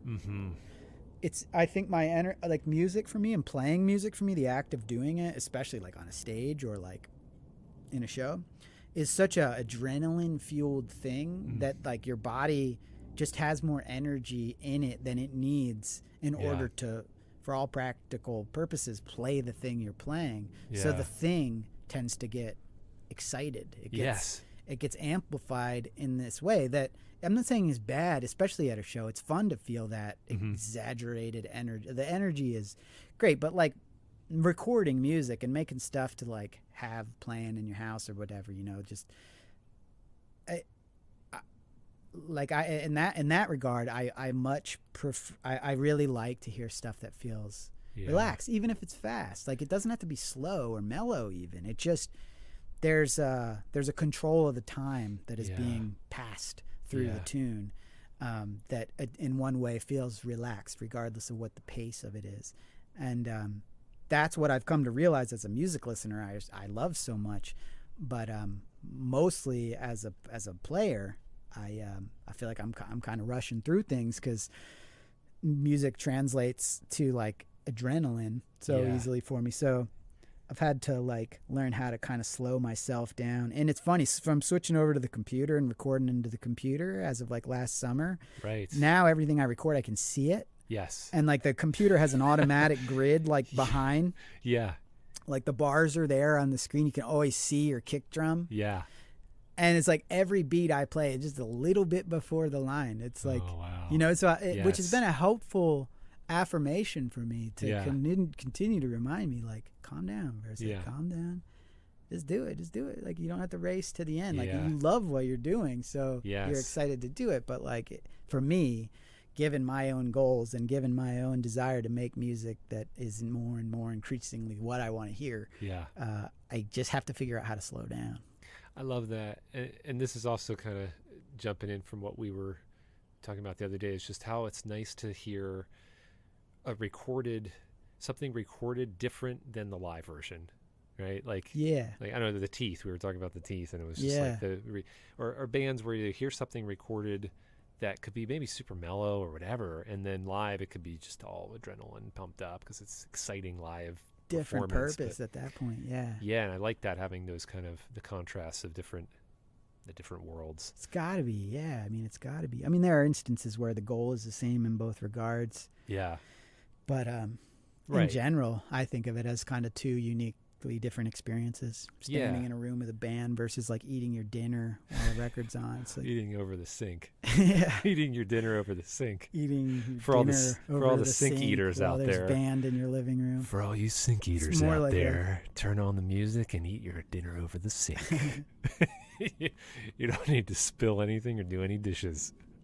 You can and I just Do you ever make your bed before you get out of it? yeah, you know what yeah, It's kind of like a sink eater. it is. Yeah, it's like, what would that be, like a pre-rise bed making? Hmm. What would you call that? Sink eater, bed, sleeping. Oh, you're looking for like a name? Yeah. We're just workshopping it here. But I did that this morning. I got in bed and I was like, I'm not going to want to make this after I get up and come back in the room. I'll just do it now. So then I just lied in. Sneak out I the kind side. of got everything like tucked Yeah, you can up, pull them up and give pull it them a up, good with like legs kind of push Yeah. the sheets down so it's nice and even, and then you just get up and slink slide out. at the side. Kind of like the a little Grinch, snake. just sneak and slink Yeah, just around snake right your out on way the out into floor, the and then you're kitchen, done. yeah. You go get a little tea. Go get a little Man, snack. you know what we did this morning for the second time in a row is we woke up and pretty much immediately watched the "We Are the World" video. Oh, wow. Have you Why watched that? Man, Why? I don't know why it happened the first time, but Yeah. we had to repeat it this morning. So what was that? It's been a long time since It I've had been a seen long it. time for since I've us seen as We Are the well, and World. I don't know what started it. Yeah, like Uh, what was the precipice for But We man, Are the it World? was definitely worth checking in on. it's so good. I know that sounds silly, but like, It's a beautiful message. man, yeah, think about it. And then, like, when you watch it and you see all those people in a room together, and you see like It's Michael Jackson, McCartney. Is that one? no or? McCartney actually. Oh, We were okay. talking about that. Like, we were trying to think of like who they left out and maybe why. No, Well, maybe Elton because John. McCartney Well, bought all of Michael Jackson's songs. Leanne actually Or pointed Michael out Jackson the bought all band, the Beatles. hypothetical band that did this Yeah. song is called USA for Africa. So maybe the thing was like you had to be American, Okay. which Okay. is why like Elton John and Oh, McCartney. that's it. Okay. because I don't think there were any British artists in there. Who's on there? Who is? who are Oh some of man! So yeah, the song was written by Michael Jackson and Lionel Richie, the- Oh wow, which is really cool. that's amazing. And it's cool when you watch a lot of the footage because like they're the two kind of conducting things the most with Quincy Jones, so it kind of makes sense they wrote it. And apparently Yeah. they were writing it down to the last minute, like down to the night prior to starting recording it. But yeah, you had those two guys, then you had You need a big bag of Coke to finish that one. yeah. Man, I mean, yeah, but it starts off. You see Paul Simon, and he's singing with. Oh. They do all these little clips. It'll be like 2 or 3 different artists on one mic, Yeah. and it's Paul Simon next to Kenny Rogers, and it's amazing because like Kenny Rogers is a good like 2 feet taller than Paul Simon, and they're sharing a mic. It's like kind of you never do that. It's like Frank and I, we never could share a mic. No. You know? Yeah. It'd be But they did it in impractical. that video, and it just makes Paul Simon look like a little like troll. It's pretty cool. But then you got there's this one great verse where it's like Huey Lewis mixed with Cyndi Lauper and this woman who I don't know who she is. She might be one of those like Bonnie Taylor type. She might have had like a big hit at that time. Yeah, sort of like Bonnie Tyler, Bonnie Tyler. It's Total Eclipse I of the don't Heart. know if it's her, but it She's might be Australian, so ballady probably.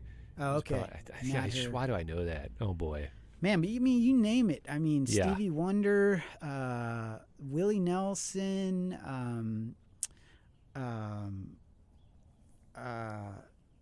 Diana Ross, But we're at a party. shoot, Ray Charles. They really Okay. give Ray Charles a lot of space at the end to just Oh, kind of yeah. riff over some choruses, Nice. and it's amazing. And man, yeah, I don't know. It feels good. It feels really good watching that video, and there were so many good people at that moment in time. Yeah. That was like one of the things that really struck me. It's like, Yeah. man, this was just a random day in 19. It also, check this out. After our kind of like dive into it 2 days in a row, we discovered that it was released on Leanne's birthday. No way. Yeah, What? on her 3rd birthday. What? Yeah, that made her pretty Happy psyched. coincidence. Yeah, Dude. yeah. All right, that's cool. It's a good song, and Yeah. it's got good moment in time. Might need a little pick me up for. I'm gonna try that tomorrow. But man, I'm gonna try like, waking so up. And, anyway, also back to reggae. yeah. This is the other thing. It's like Cyndi Lauper is so good, Yes. and in that "We Are the World" video, her little moment, she comes leaping in, and she's like, "Wow, wow!" She adds like these. She does her thing, and it's awesome, and she can't stop moving, and she's got like all these necklaces and earrings on, and she's just so cute. And then so we started watching more Cyndi Lauper stuff. We saw a Yes. couple Tonight Show performances. Yeah. And it was we saw like She Bop or whatever. Yes. She Bop. Yeah. And like Time After Time. And the Goonies are good enough. Oh yeah, so good. Well, so much reggae going on in there too. I mean, it's all about that. Like Yeah. even though it's like rock reggae or whatever, it's just like And synthesizers. Yeah, it is. It is there's always reggae. like, She was. chicka, chicka, Yeah. chicka, chicka. There's always it's like some synth or something doing that, you know. Yeah. And so, yeah, I don't know, but like just like that sort of worlds of like just that like that way in which reggae kind of is clearly got the best DNA of any musical genre, in my opinion. Yeah. And that has managed to sneak its way into Yeah. so many different kinds of music, and it's just kind of I don't know. This is like pretty, I'm sure, common knowledge in a lot of ways about for a lot of people who think about music, but like for me, it's just kind of unfolding more and more all the time, like how those rhythms can sneak around, Yeah. and how good those rhythms feel, and how undeniable it is, and Yeah. and like I said, ultimately, the main point for me personally is like how aggressively I've like left it out for Yes. so long. Yeah, like putting it. Yeah, consciously leaving it out, or Like just you're being not it's allowed. I think a right. combination of like having weird rules in Dr. Dog Mhm. that just felt right, and it always feels good to own real hard. I think that's another Yeah. sort of method of being in a band and Yeah. like tightening up your own little insular identity in a way that makes you feel good and strong. It's just sort of like owning some rules pretty hard, which I think we've done a lot of. Not necessarily I mean, maybe for the better. I mean, Yeah. maybe I'm just now making a bunch of music that people are going to laugh at, or I'm not saying this is like the proper. I'm just saying this is how I feel now, and Yeah. this is what works now. But yeah, a combination of just like setting parameters for your own creative understanding of the situation you're working inside of, and maybe just a combination of sort of like upbringing, like we were talking about it last week, like coming up in the 90s. Yeah. It was a weird time culturally. It's And if really you're a weird. musician, like if it's the 40s and you come up and you hear music, there's a few kinds of music you might hear. That was it. Yeah. And Yeah. if you love it, the path becomes very clear. How do you get from where you're sitting to the very thing you've heard? Like, Yes. what do you do to be able to do that? Yeah. And bring yourself to that? Yeah. When we grow up, it's like there's no real path. I mean, it's like Yeah. the only real path is that like anything is possible, and that's only more true now. Growing up now, I'm God, sure. I But, can't even imagine now. It's like the 90s was weird enough. Yeah, Like, what the heck, man? The 90s. yeah. What were we It was doing? kind of cool. I mean, it was pretty cool in a way too. I Yeah. mean, I don't mean to like this isn't some like grumpy old Yeah. thing. It's just true. It's just true that there was much more. Not only was there much more variety, but there was also a certain kind of creative lawlessness that defined the kind of music that defines our generation, like the slacker vibe. I mean, that was the first stuff Yeah. that hit us. Yeah. And that stuff was not saying this is the way you do it, or punk, you know? Yeah. Even though that's why punk is so funny, because punk has always leaned so heavily on tropes, but I it's know. this thing born of like the rejection of all tropes or whatever. You know? Yeah. But like, that's always the punk paradox. But It is. that's the our punk world, paradox. and that's what shaped our creative minds. Yeah. You know? Yeah. And so I also think for that reason too, I just kind of excluded the thought that there are these fundamental rhythms that you can use Yeah. that help you get somewhere, and maybe that thing is kind of recognizable in some way that your like punk mind says is naughty or something, but like once you get over it, It's funny it's because free. I was just like reminiscing. I was just back in a zone, and this past summer I got into a big punk zone again, just like going through and really enjoying it, where it wasn't forced. It wasn't like I gotta revisit my punk roots. It was just like I think the political climate and all that, it was just right on cue. But I was going through some stuff, and I can't like fully just sit down and listen to punk albums like straight through like I did, but it's fun to go back and be like, oh yeah, that's why I love that. And so just like last night I was watching Rancid, some live Rancid, bringing in like the ska world, you know, like when they're the reggae world, and they did it really well, you know, but it's very specific. So if it's, man. you know, like I'm like Operation Ivy, they kind of did too. It's so jagged. That's yes, so cool, man. Yes, really good. It was really good. I mean, I wonder where that came from for those guys. If it came just strictly from loving reggae, like West Coast pop music has always been kind of keyed into reggae more so than East Coast, just like how like London pop music has always. Yes. London has like such a big Jamaican community that I think reggae kind of like had a big influence on like British culture. Yeah, it's funny. I wonder. I don't know about the California. Yeah, like East Bay, you know, like how did that happen up in with those guys? I think it just happened, you know. It's like that was just something got in there, and then you know they went with it. Yeah. Some of those groups. It's good, but yeah. So there's something I was remembering that came off of what we were just talking about was it's an interesting question because it's something my little experience of it, but specifically for like, so we're going back a little in just the conversation, but when you were, what does it feel like playing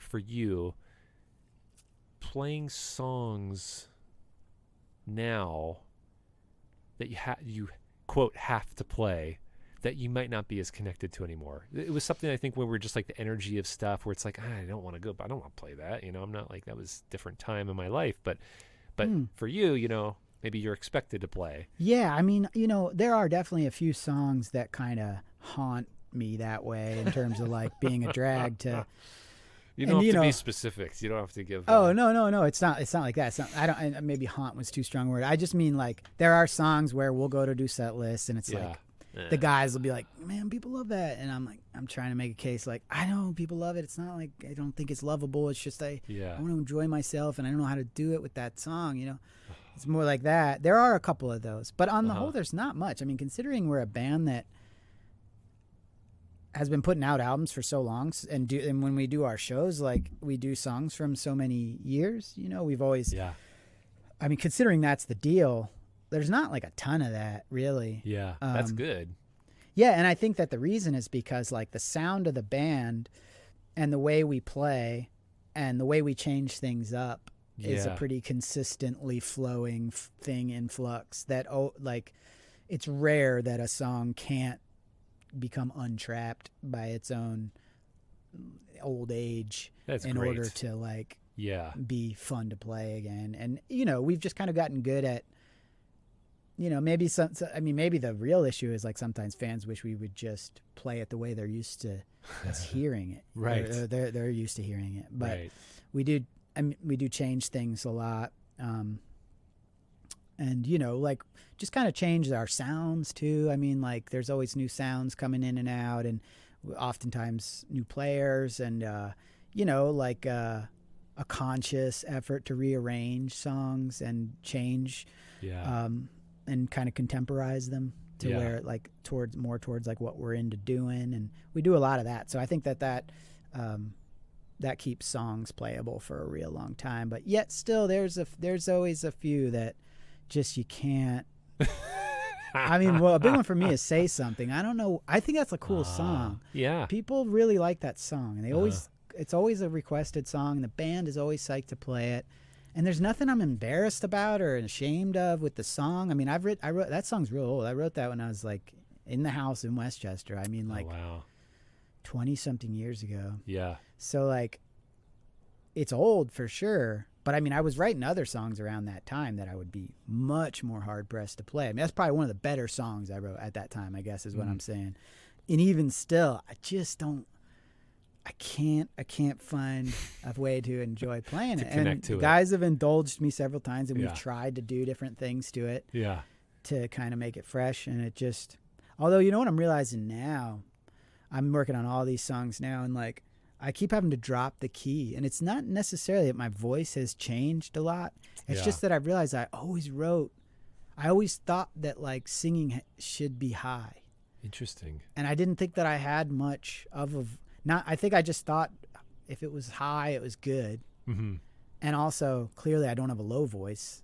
So when I would write songs, it was always just high. And I'm about as good in the same range as I've always ever been. Yeah. But I just don't want to be singing up there anymore. So I keep recording songs and then struggling to finish them, trying to figure out why I don't like it, why I can't like sell it to myself. And I keep having the same conclusion, like, damn man, I just got to drop the key again. Interesting. Again. I got to drop it again. Like I've already dropped it. I got to drop it again. And it's not like, oh, my new songs are low or anything. I'm just talking about if it's a big window in one way, but it's a small window in another. Like 2 whole steps is a large drop in the key. Yeah. But it doesn't necessarily mean that I go from singing high to singing low in a lot of cases. So anyway, I think as of more recently, because I've been finding so many times over that the key of the song is much more influential on how much I like it than I thought. Yeah. Maybe now if I look back at some of those older tunes, especially one like Say Something, it's funny though, Slick's a real stickler for keys. Like a lot of times it would be like, let's just drop the key, and he'll be like, no man, it's only good in that key. And he has that whole like synesthesia power. Yes. Where he's in perfect pitch. Yes. So if he hears like Jackie Wants a Black Eye and like A flat, it's a different song to him. Right. And you gotta respect that. Yeah. Maybe you just need to go into what we were doing. Remember, like last year, is getting it all into the the scale, or not the scale, but the remember it was the whole like that whole A440 or A330. Yes, or whatever. Yeah, that's a whole world. That's a musical conspiracy for all you out there that want to realize that we are living musically in an incorrect. It's not. We're living in the wrong key. We're living in the wrong key. Way to put it. Yeah, because we've been told to. The notes have been strategically designed to resonate with our bodies in a hazardous, cancerous way. A440 concert pitch. Dangerous. The music you're listening to, you're endangering yourself. It's neat though, because there's a lot of interesting stuff about that. I know. For I went sure. down and that I've hole. witnessed it firsthand. Yeah, I mean, I've felt not like physically in my body, but I have like tricked myself numerous times. And I do think things being a little out of tune. I mean, the other more simple way to talk about that is like when you compare like perfectly auto-tuned and quantized modern music. Yeah. With older music that's a little sort of like swinging and pushing and pulling and a little out of tune, there's a depth there clearly that like goes away when it's like perfectly tuned and quantized, and it just becomes like this mass, like this steel wall. It's a flat thing, There's something that slight warbliness in pitch and slight drift in tempo equates to depth in music, I do believe. I mean, if John Lennon is, classic example, right? He would tune a little out of his D off a little. That D string. Yeah. I mean, if he's doing it. Yeah, Imagine was strategically detuned from A440 to resonate at the proper. And look at that song, everyone. Yeah. Hey. All right. That's one of the big examples, actually, that whole album. I didn't know that whole album was. Pink Floyd, That's too. Big. That was probably Phil Spector's doing. He was probably going into zone with that. Yeah, maybe wild so. Weirdo. What's weird about that guy? Oh, nothing. He's fine. Oh. He's very good with women. Yeah. Oh. But you said, I want to go back. What's another song that you'd be hard pressed to play from that zone? Old time. I mean, there's songs that like I know a lot of people don't know about that like are out there. Like that- from albums or not from albums? Or Yeah, let's say from albums or old. Yeah, I don't know. Like, yeah, one that would be like. Yeah, it's weird. I mean, most of Easy Beat has we barely ever play anything from that album. But I'd say of those songs, Say Something is my least desired one to play. I mean, World May Never Know. Again, the keys, man. Oh, right. It's a world. I think it's just a key thing. It's like, Yeah. I can't remember what is wrong. It's fine, but like, the face you're making doing that too Is strained like and it's pained. strained and pain. yeah. It looks strained, pain, and But I mean, uncomfortable. it wouldn't It's a necessarily constipated be feeling. here at a microphone talking to you, but at a Right. show, you Yeah. never quite feel like you're there if you Yeah. can't really open up around a note. Yeah. And like, just like that's how we are as a live band, I guess. And so Yeah. certain songs just feel like then you have to like push too hard, and then it just sounds bad. Like it's a Yeah. bunch of men going like, trying to be like angelic, and it's just a disaster. It's so ugly. So some songs just like, I guess what I'm trying to say is that it might come down more to this, like the key of the song and how hard that makes it to play. It's not like that I can't handle saying those words or I can't connect to Yeah. that sentiment anymore or something. Yeah. You can't handle these lyrics. Yeah, I don't think I You're have not any gonna- songs that have that kind of weight to them. Yeah. Where like Yeah. the, I mean, I felt like that about Where'd All the Time Go for a long time. It was just like Oh. such a specific story in my own mind that it Yeah. took many years for that song to like shake off its origins and just become a song that I could sing whenever and feel however I felt that moment about it, you know? Like taking the charge out of the content. So Yeah. it's just something I can play now. I have a little space Yeah, from this it. is just a thing, and Yeah. like how do I feel right now, and like sort of Yeah. inject it with that, but like don't be beholden to the Yeah. moment that created this thing. That's the thing. The question is, I think I'm curious with a lot of musicians, and especially when the bigger the stakes are higher. Just you're like, wow, I gotta like connect with. How do I connect with the emotional content of each song to make it real, or just like it's just gonna be this performance. It's to constantly tune in where you're like, I've outgrown that. I'm away from that. I don't need to be like in this suffering world of where I was or something like that. Oh yeah, man. Well, I think about that more like as having more to do with your creative process of writing Yeah. than like performing. Like you can not have to suffer to make good art.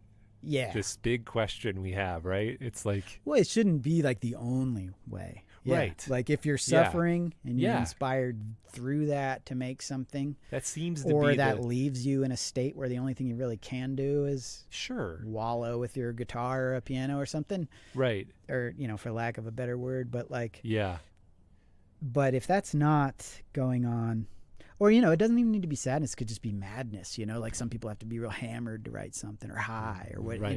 yeah, it's not just an emotional thing, it's like an escape thing, and I think a lot of times like sadness or anger are in and of themselves you have to be kind of an escape in Yeah. that like you are then brought to some heightened reality where maybe you're more inclined to be creative with that type of I don't know, I'm just saying that like I'm not really sure, but the You have to escape aspect is I think a pretty heavily relied upon aspect for a lot of people with the creative process.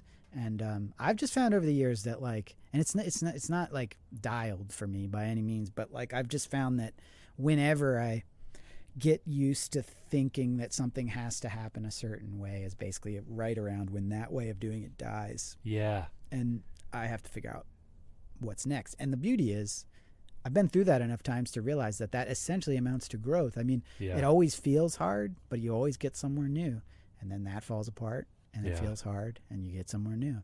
And all along, I do feel like I've grown, and at this very moment, I feel more fresh on the subject of the musical making process than ever in a lot of ways. yeah, I think just simply because I have opened myself up to to understanding that there are a lot of ways I can access it, not just the ways that I've become accustomed to. Because if I focus only on the ways that I've become accustomed to, I would actually be really bummed out right now, because most of the ways that I've become accustomed to don't work anymore. Like this like singer-songwriter mode of sitting down, chain smoking through the night to write a song in a folk type of like paradigm, like guy with guitar and chords writes lyrics in notebook at night with cigarettes. It's like, that doesn't work. Yeah. And not only does it not work, I don't even really want to hear that. Yeah. I mean, that's not really, as a music listener, that's not really what I'm that into right now, is like a singer-songwriter kind of song. Mm-hmm. Just been more in rhythms and like kind of like broad sentiments. Yes. So yes. So anyway, if I were only just focusing on the ways that I'm used to working, it would be there's that sort of layer to life right now, which is that like nothing really works the way it used to. Yeah. And that has its hard days, but what I'm trying to say, and back to your thing about like, how do you find whatever it is you think is necessary of you to do the thing that you do, whether it be write or record or play a show? I think that even though I struggle with that very question, I know that the answer is just by being present and open at any given moment to just being simply what is available to you at that moment, and setting aside whatever those expectations that you have are. And I say that and I believe it, but I also factor that in among one of life's greatest challenges. It's like surfing that wave. That seems like the practice, right? I mean, just to like options too. You gotta have options. You gotta have like a lot of ways to go. Mm-hmm. Which I think is good, because it like I definitely think you, at least in my experience, you accumulate ways of going by getting more disciplined and having a work ethic. Mm-hmm. Occupying yourself in time spent working when it's not always relying upon like inspiration, quote unquote. Like just have something to get better at, like, and have something to try, and have something you don't do well. Yeah. That you're going to try to do well, and also know that you probably won't do it very well for a long time. Like, again, all these things are hard, but I know that it's the truth. I know that that's the way you move forward through this stuff, and that's the way that you grow. And I've always responded well to the work ethic of making art and being an artist, and whatever encourages for me a sense of discipline and a sense of focus, and can like feed my desire to work, and give me something to do, because like just doing something is really, I think when it comes down to it, what I'm there for in the first place. Yeah. Is the desire to do something, not do nothing. Yes. And but it sucks when the thing that you're so used to doing to fulfill that need for you can also be pretty painful or hurtful when you continuously go to it and walk out the other side like insecure and like just down on yourself or whatever. Yeah. So if it's going to be the thing you're going to choose to go to fulfill that desire to do something, then it's good to have a lot of options for what that can mean. And like that's what I've been focusing on the last few years, is just like focusing, like just getting better at playing things, trying to get better at recording, trying to learn more about different aspects of music that I've written out of my process for so long. And all along, it's just been cool and it feels good. Yeah. And like it helps me understand other people better. It helps me appreciate things more. It helps me appreciate like how good people are at things that I've taken for granted. And it just deepens the appreciation for music to try to like stretch out and get outside of your wheelhouse and get better at things that you aren't good at. And it definitely helps with facing that inevitable question that you ask of how do you do it? Like how do you do it in a real way over and over again? Yeah. Yes, I like that. Brad. Yeah. Did you know we're on a podcast right now? It's kind of wild that. Did you know people are listening right now and we can say anything we want? We are. Just think of all the things we aren't saying. There's. And imagine you said them all in one note. One more note. Wow. That's big. Powerful. It's big because That's you're a allowed. big note. You're allowed to say anything. Right now, that's the kind of wild thing about the format too. Is Who do you that think's listening to us right now? right now? Yeah. Well, that's the other weird part is that it's because it's not live. That I don't know. And who is going to be listening? Where are they going to be listening? Yeah. Those are some of the questions that I'm curious about. You know, need to think about that hard. I do. I actually do think about it. Like when I'm doing some of the intros and outros, I'm thinking that people are doing things like, what are we doing? So someone's driving, someone's cooking, Yeah. someone's lying down, someone is walking, Right. biking. Oh. Wow. I don't think anyone's having sex. You don't think so? We might change that with this episode. That'd be this episode. The bee's back. Jesus. Dude, it's like we start up again, and it's like I'll come back into your the headphones. But You think Frank's listening? I hope Frank's listening.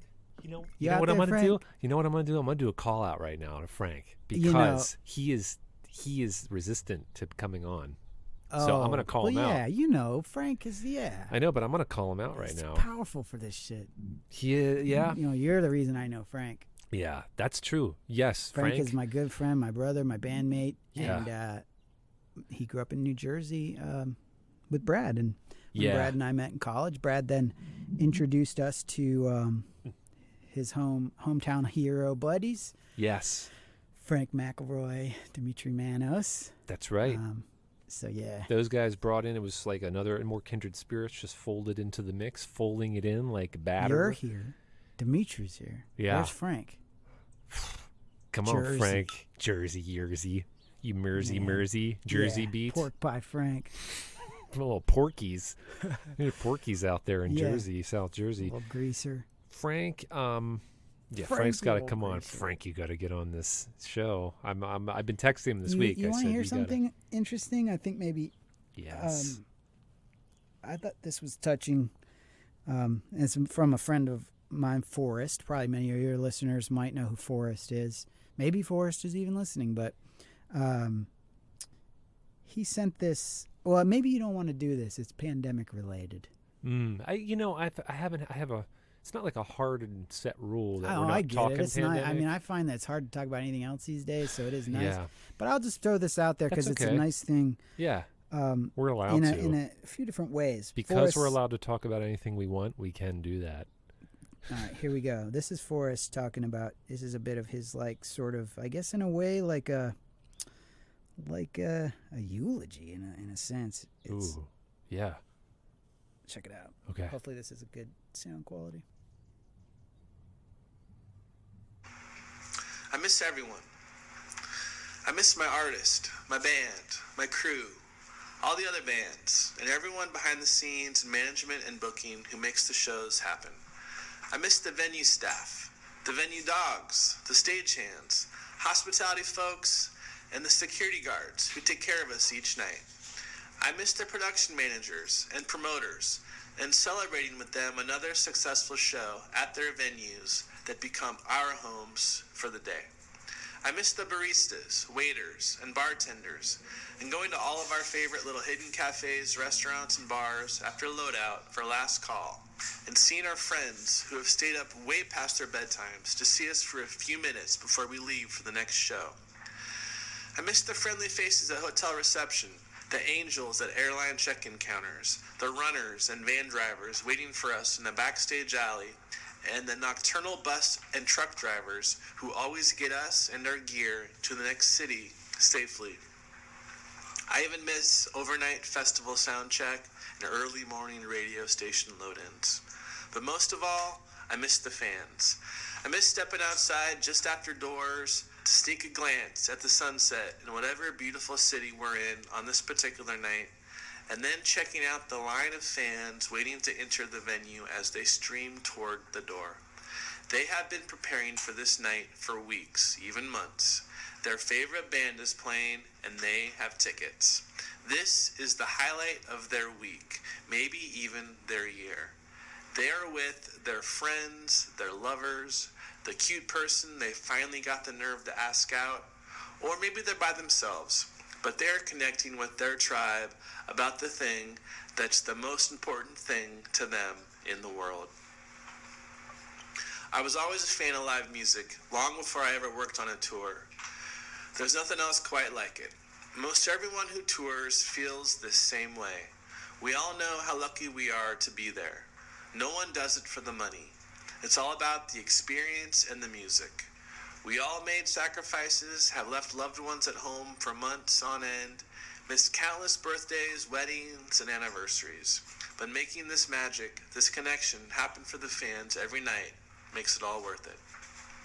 Keep these memories alive for when the magic returns. Our industry has been decimated. It's going to be different when it comes back. Many of us won't be there. We will have taken different jobs out of necessity and might not ever come back. But don't feel bad about that. You are valuable, and you made magic happen.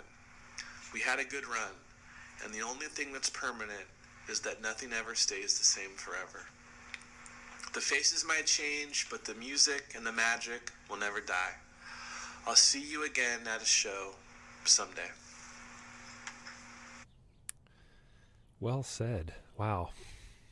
You ever meet Forrest? Remember him? Yes, I have. Yeah, he was with us for years touring. I don't know him that well, but I definitely, because I would, just to say, there's this gap in time from when you moved here from when I moved out, 2003.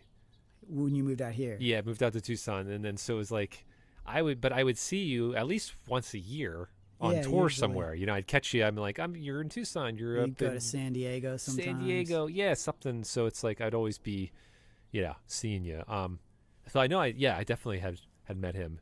Wow, that's a good one, man. Yeah, he sent that this morning. It really hit me hard. Yeah. I mean, it's funny. We say we're not talking about, but we got to name it. I mean, geez, yeah, we're in this weird place, and I've asked you about what your thoughts are on the whole, the future of the entertainment biz, and just, I mean, music, right? I know I'm have my finger on the pulse in at least the film community and acting and stuff, but live performance, it's weird. It's so weird. Yeah, so weird. Yeah, so weird. And I mean, I haven't quite formulated a way of understanding it yet. I guess it's just a thing in progress. And we but won't I do know, really. I mean, we're not going to know. Yeah.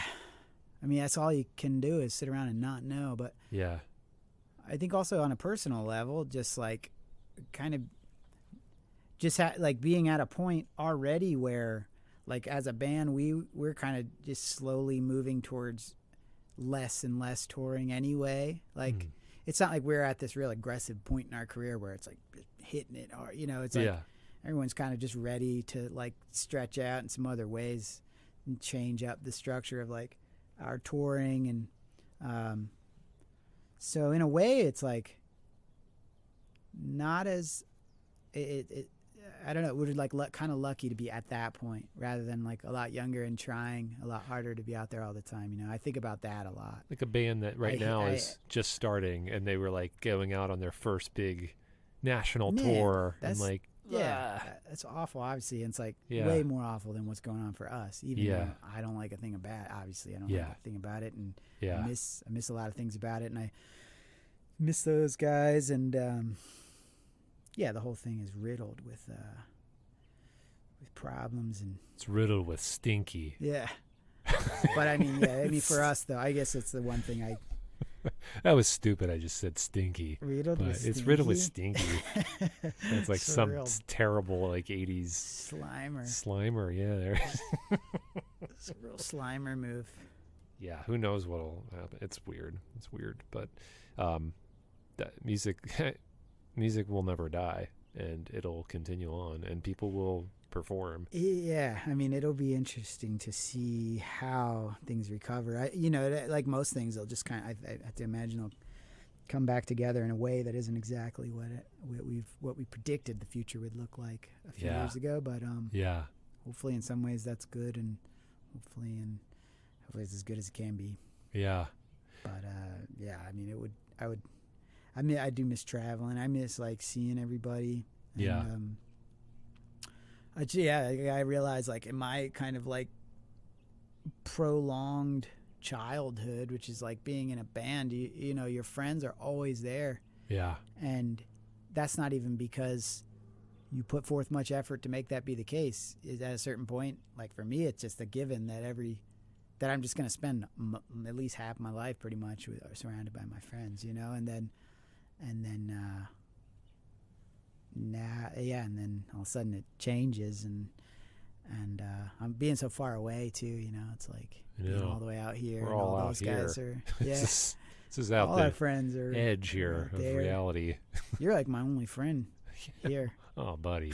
I know, it's weird. Yeah. It's weird. I haven't seen a lot of people, and I know, yeah, just being able to, I think it's so special that we have that history here now too, you know. There's just been the past since the start of the pandemic, and then you know, just being able to like have these touchstones, and a lot of times we get to just hang out and, you know, be outside and chill. And the album finishing meanwhile, I'm like it's like, well, you know, we were going to do some shows and stuff and local, and it's like plans, yeah. We're just going to put it out now. Oh, that was going to be good, man. It was going to be Putting good. together the band just for that was going to be, I was really looking forward to that. Like a specific goal, like start a band for a very specific mission. Yeah. I had feelers that were out there. Because you have an album. Yes. Like, this is the album you're going to play. Yeah. And you can play it like this, and we're just going to come together. We need this.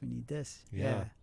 We'll get back to it. It'll happen. I mean, we got to get back to some new songs, too. I know. The situation has changed radically at the studio. Press On Studio is a brand new facility. Yes, Press On Studio. Tell me a little bit about Press On Studio. Oh, well, you know. For all the listeners out there. For all the ghouls and goblins out there. Well, Press On Studio is Sound hounds studio. and bass beagles. Yeah, all and you bass music beagles. mutts out there. You might be surprised to know, not much to it. I got a computer. I got some temple blocks. I got an MPC. You got clapper hands. I got clapper hands, wood ones and plastic. And yeah, I mean, yeah, just the best thing that has happened over there is getting a computer. Yeah. So because when we did your album, we did an album, Bradford Trojan. Meanwhile, slowly over the course of it, I think it was 2 or 3 years. It was 3 years, a little over 3 years from start to finish, and what a change that was amazing. You know, even within that, yeah. Yeah. I mean, that was the hardest thing about the album, was dealing with the fact that every time we got together, things were so much better than they had been the last time. And so it was like everything we would do would get canceled out by the next thing we did. But there was this real commitment not to feeling like that it was okay. Yes. That last thing was what it was. Yeah. I feel like there was a lot of just like forced complacence with that album in a way. Yeah. Not in a way that I think is bad, but that was crucial to getting through it because it took place over so long. And my whole home studio situation has been unfolding rapidly for so long that inevitably we were walking into a very different situation every single time we got together. Yeah. It just made it hard to get done in a way.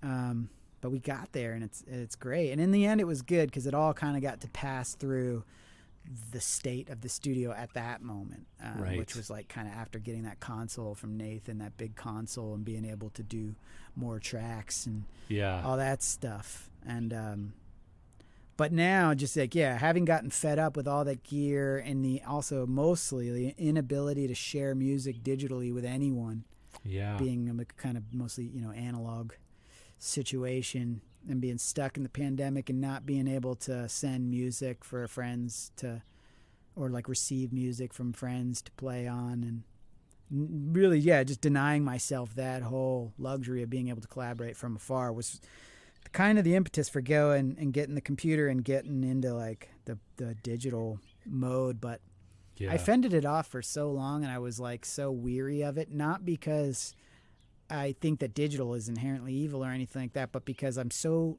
into my own process that I was freaked out by having to take what felt like to me that was going to be definitely like months of a backwards step to like get comfortable in how to work in the computer. I just thought it was just gonna be this long learning curve that was gonna set me back. So it was really just like time management that kept me from doing it for so long until I had enough reasons to be backed into a corner, and then I did it, and man, is it better. It's so much better. I mean, you just, so if people also understand the level of commitment you had to the analog hog, it was, you Die for the hog. You man. you had the board, you had some realm. There was phases of different boards, but Nathan's board, Been through a lot Yamaha, of boards the during PV, the meanwhile, yeah. and then it's like Bunch of Yamahas, a PV. all the component pieces, and then going into the Alesis, which was, for those that don't know, it's basically like a old school hard drive that is not on a computer, but you're just doing everything with the touch of a few buttons. Yeah, even editing. that seemed like the best compromise because I could still operate with that thing like a tape, which is to say I would know how to use it. Yes. But it wasn't a tape machine, so it would be faster and more efficient. And so you you definitely like put in your time, and there wasn't anything like the dues of keeping to this world, and then going to the computer world like I've seen, and just what I heard recently was like it's just easy. You just could just do it. It's like there's no reason to be I know I'm sure there's debate out there, and I've been a part of it, but the purist of like you're either analog or digital, and you're going to hear the difference and you're going to feel it and all this stuff, and it's like at some point I can't think there's a lot of people out there making that argument. I don't think it's really that necessary anymore to make that argument, because I mean, like for me, I say it's easier. It is, but that doesn't mean like because there's a button you push that makes you sound good. Like that's not how I'm using it. Right. It's just easy because it's fast and it requires so much less equipment. So being someone working out of a spare bedroom in my house, like having a 32-channel console and like a floor-to-ceiling rack of outboard gear and stuff, as well as like amps and drums and keyboards and things and breaking and more components, like having misfires. All kinds of technical problems and 1,000 more cables. Like I use like 6 cables now. I used to I just filled like 90 suitcases. I have like 100. I'm not even joking. Like how much cabling.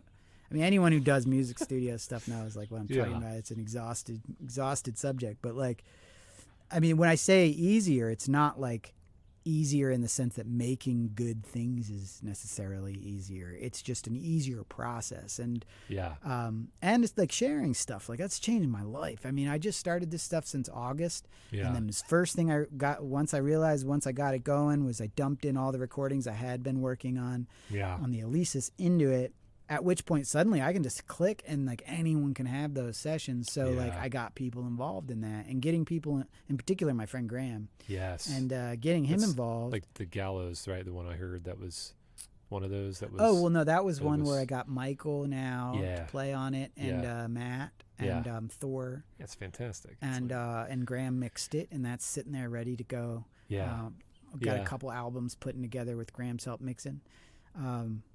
So anyway, just as soon as I started to share stuff, like the rewards became immediate, and just the way in which that has since changed the way I feel when I'm making music also is part of what's easier about this, which is that when I work now, I don't necessarily, the gift of all that for me was that like I'm at home alone, but that doesn't mean I have to work on things alone. And therefore I can just focus on recording, playing, and everything that means to me. And then when I'm ready, at least these days, as long as Graham's interested, I can send Graham stuff and he can mix it, and he does such a good job. And that's a whole part of the process that I don't have to sweat about. And I enjoy it, but I hate it. I'm not one, like I know people like Toby, he's one of the people that like he doesn't even want to be around when mixing is happening. Like this, it gets exhaustive for him real fast. He's someone I know like that. I'm not like that. I'll like to be around, but doing it and being solely responsible for it is different. Like and I've done that a lot, and it's worked out in some ways, but on the whole, it's so much better to just like kind of compartmalize all the facets. And sounds like music. A relief. Yeah, it's like when you told me you're doing that, I'm like, good idea. Like I was just when we did Meanwhile, when we do stuff, you'd mix it, and then I come over and I'm like, oh great, it's done.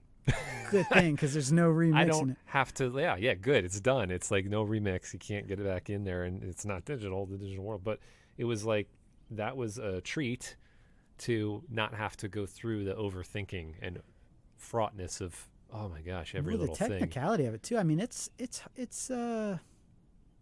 fascinating. I mean, it's amazing like what goes into mixing, and Yeah. even beyond in any sort of creative lens, just on a technical sense of like arrangement and frequencies and all the stuff that make Yeah. a song listenable Yes. and interesting Yeah. and have a vibe too. Like not even just like not be harsh and be balanced, but like have a vibe. It's like it's an art form unto itself, and I like Yeah. it and all. It's just nice to not have to Yeah. be in that mode. So, but yeah, I mean, there's a number of things that have changed over there, and like Yeah. we can get back to work on some Yeah. stuff soon. It would be when fun. Yeah, It would be some fun Phase because 2. yeah, because what we put together was really good. I think it's great. Oh, I love I'm it. super proud of it. I mean, it was like and just on the record, I've talked about this just little bits since it came out, but like this is a fully collaborative album, so it's under Bradford Trojan. But for a while, I was pushing you. I was like, we should come up with should be like a Loggins and Messina kind of deal. We should have it be like that, like McMicken's and Trojan. But it was such that it's I haven't really had much experience sitting and writing, when we're like, we're going to do lyrics together. Me either. And that like was that so fun. was rad. Yeah. That was something that's like, I do it on my own. And I think for you too, a lot, it was just like, you go off That's and great, do your man. lyrics. And Yeah. it was, some of those where I remember some of the sessions, we'd just be there for like hours cracking at it, and the And word chipping play, away at it and Chipping. like getting it right. That satisfying feeling of chipping away and puzzling over something, and then when it Yes. clicks, Yes. it's as though it's the simplest thing in the world, And that's I what would talked happen. It would be this roundabout way. We'd go off, and then it was like, oh, there, it's that word. Yeah, and every meandering little tangent was always helpful in the end Yeah. because it guided you one way or another, and it was just an affirmation of all of those Yeah. things that sound so lame to talk about, but in reality, like, really do define the quality of an experience and the quality of like work. And I enjoyed doing that with you so much, and I Yeah. think like that's definitely a special thing. I mean, I've tried to do that with other people, and it's not like a given. Just because you do Yeah. this and I do this, it doesn't mean that it's going to happen at the same time. Yeah. And I've seen that to be true over and over again in all the various times I've tried to do that. Different people, and it's fine. Like, you don't have to, work with everyone in every possible way of working together. You can work in a very specific way or find certain roles Yeah. that work. But Yeah. it was awesome working with you in that way. I loved it. Yeah. And which is to say lyrically, like working on the lyrics. Yeah. Yeah. Fun. Like a lot of good times. Because I feel like you have this way of kind of like coming at things. You in your writing, it's always been cool because there's a real like immediacy to it. Yeah. And for me, I have this real like, I think I have this unfair mistrust of immediacy. Well, Yeah. that was the first thing, so clearly that's no good. Right. That's the way my mind worked, and I'm trying to rewire that in my own instincts and Yeah. like actually sort of value the intuition and the impulses that occur in Yeah. the musical making process, rather than feeling like there's no possible way for it to be good until it's been filtered several times. And so Yeah. I felt like driving off of your immediacy was really good for me, but I also felt like it was cool too, because with immediacy, it's hit or miss. Like, Right. and so I feel like I'm definitely endowed and Yeah. able to be like, well, that's just fine. It's not good. Like, it just happened and it's no good.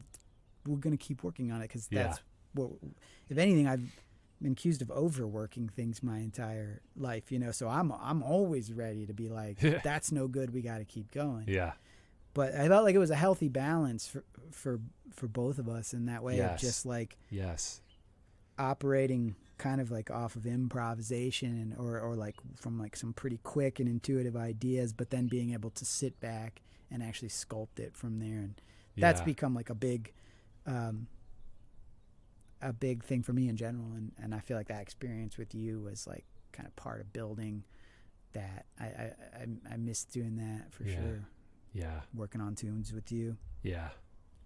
We're going to do it. It was fun, man. And yeah, I feel like when you get into a process of any sort where there's a certain kind of like mojo, for lack of a better word, like something that is singular to the dynamic of the people involved, and it's working, Yeah. and it's consistently available when you go for it.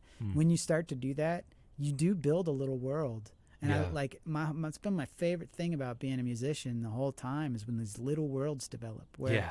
like it's like our little world here, our little meanwhile, you Yes. know, and we have these little things we can chuckle about and these little things we'll say and Yeah. these little themes. Yeah. And the way like mushrooms became a part of that whole little world. Right. It was like, and then it's like, like these like all of the little like you know, like the Ringo things, like the Yes. all the little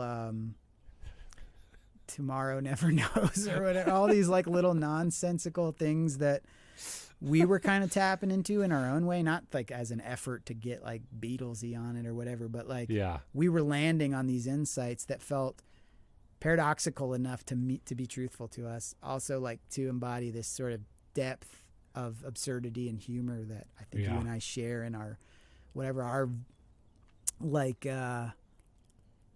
shared lens on beauty has, you know, like that there's just something rich in the absurdity Yeah. of things. There's something to that, you know, Yeah. and like you could talk about that endlessly, Oh my but I felt God. like there was a lot of that waking up inside of like the things we were landing on with the tunes and the lyrics. Yeah. And I love those little worlds that shape up when something clicks, you know? Yeah. And I can think back on my whole musical experience so far, and it's full of all these little worlds, and there's nothing beats that, you know? And Yeah. that's why I like the Swamp with Dr. Dog, like the Swamp was and is so important to the history of the band, just because it was the most, I mean, not palpable world at all, but like in terms Yeah. of, it was a very abstract bubble that opened up, but like the feeling of being a part of it was the most palpable thing Yeah. that I think any of us had felt up to that point. Maybe not, I won't speak on everyone's behalf, but like probably, I mean, I know it's true for me, like finding that little world was like, oh man, this is what it's all about. And not Yeah. that it has to stay that way forever, you know, but that's what you're always chasing. Like you're always looking for this little insular universe to open up with its own little system that you can operate according to, and it's driven by your creative impulses, and the more you feed into it, the more it starts to feed back to you, to where you're then just engaging with it. It's not even something you're doing, it's just something you're a part of. Yeah. And you've made it. So like that's truly creative, you know, you truly are now engaging with this thing you made. Yeah. And I'm analyzing it now and then verbalizing it and breaking it down in this way, but when it's happening, it's just nice, you know, just like what you and I experienced, stretched out over 3 years. But like it was like that every time we hung out. Yeah. And a lot of it, you know, and it's like always like that sculptural thing. Like it kind of, you build it and then you chip it away and you consolidate it, and you chip it away and you consolidate it, Rework it. maybe Scrap some stuff. And I mean, nothing would be good without that, you know. Yeah. Like that's a necessary part of it, like being fearless about just saying, yeah, it could be better. Yeah. Yeah. I remember when the Swamp came out, and you know, I was in Westchester. I was kind of on I don't know what I was doing. I mean, I remember you guys were doing it. I remember the Swamp show at the East End when that was the like one and only. the one and only. It's me and Doug and Toby and a 4-track. Yeah, that was it. I remember the Swamp show, and it was great. Was it?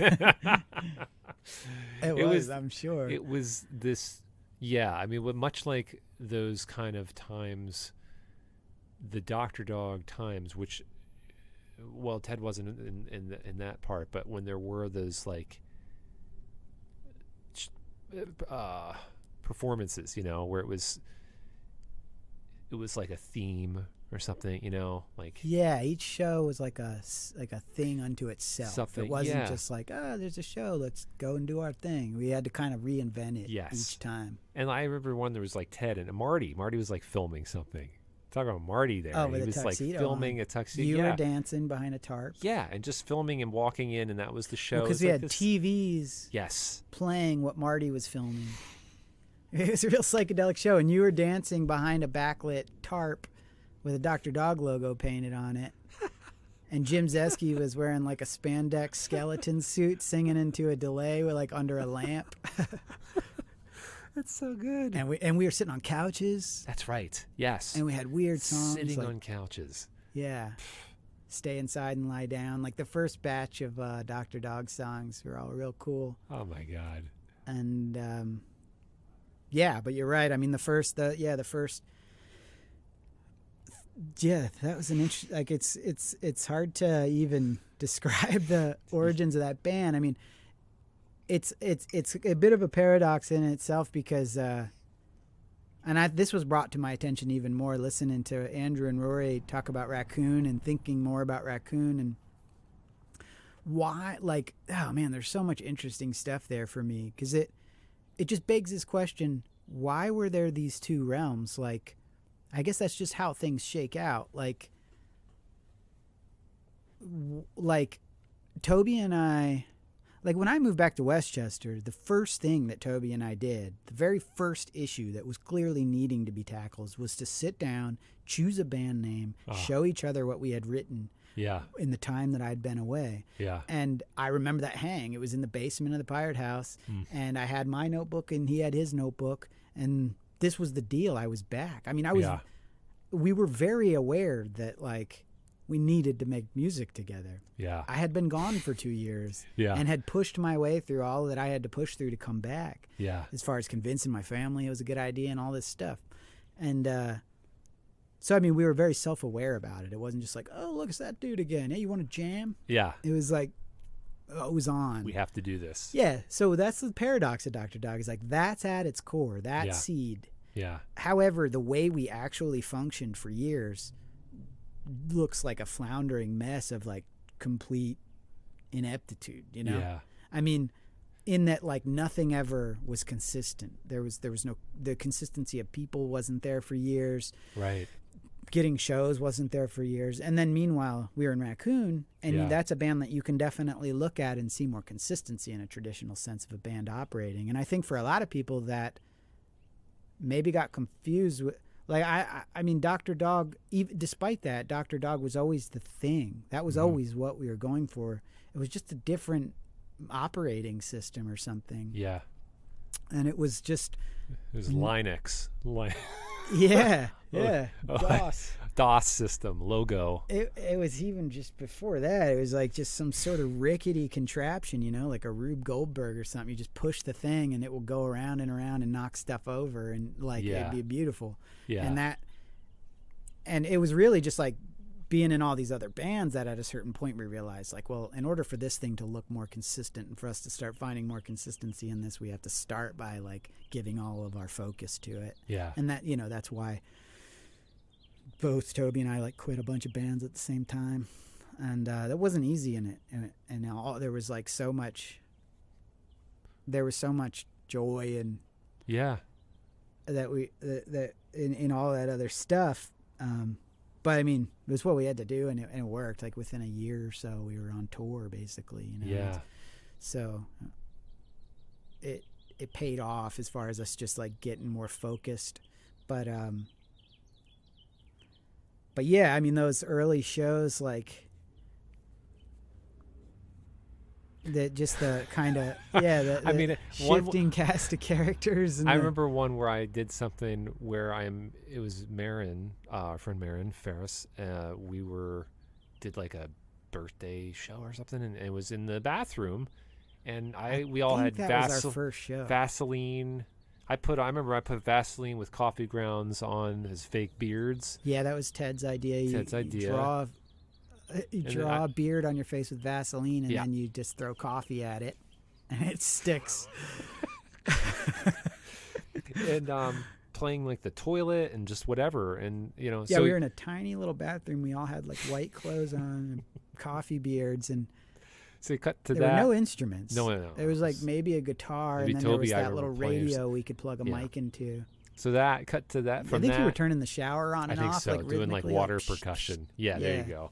That you go from that to like then you're touring with My Morning Jacket. Well, I mean, like a few years later. Literally the next day. David Geffen was at that bathroom show. Man, was he blown away. I think that was our Merv first show, Griffith though. wants you to come on the show, his Yeah. Tonight Show.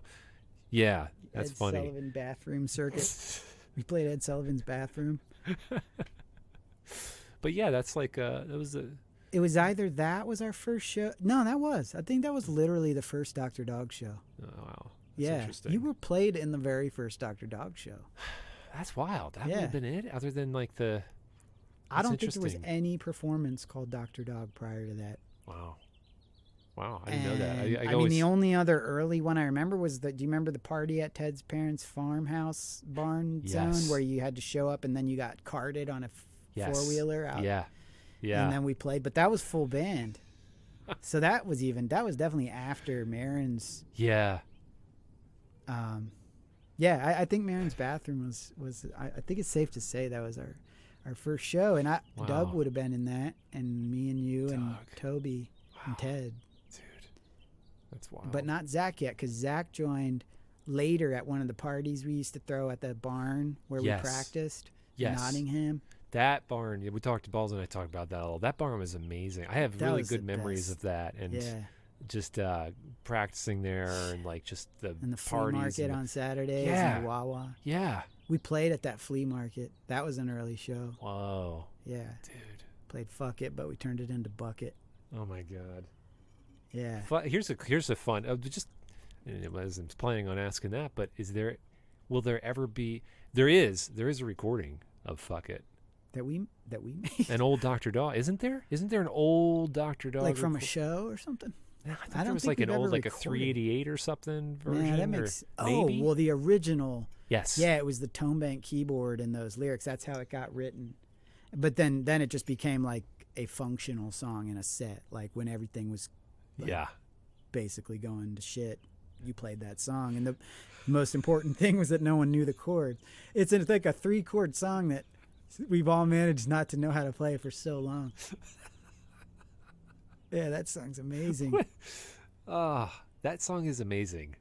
Yeah, there's not It really is. a lot of songs. It's kind of like what's that? Yeah, I don't know what it's like. It's a device. It's not really a song. It's, like anyone can have that like song for that purpose. It's a self-destruct mechanism. Yeah, Where you like, it's this like is a something, panic button. Panic button, hit it, boom, and it's on. And then Yeah.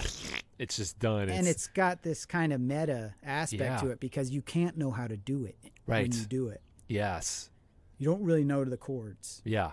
It'll never be nailed down. Yeah, And that's the beauty of it, where it will you just know loosely. But it always helps. I mean, if you're doing it, it's It like always you're in a helps. better place. I want to use that in sometimes in life. I just want to hit that button Yeah, and just let it just yeah, blow a fart out. It's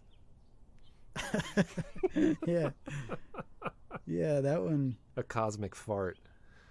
Yeah, that. I mean, I like the writing of that. I mean, that's great. Like stuff like that just kind of falls out. Harry Plooper. Harry Plooper. You making it up? I don't know if I am. That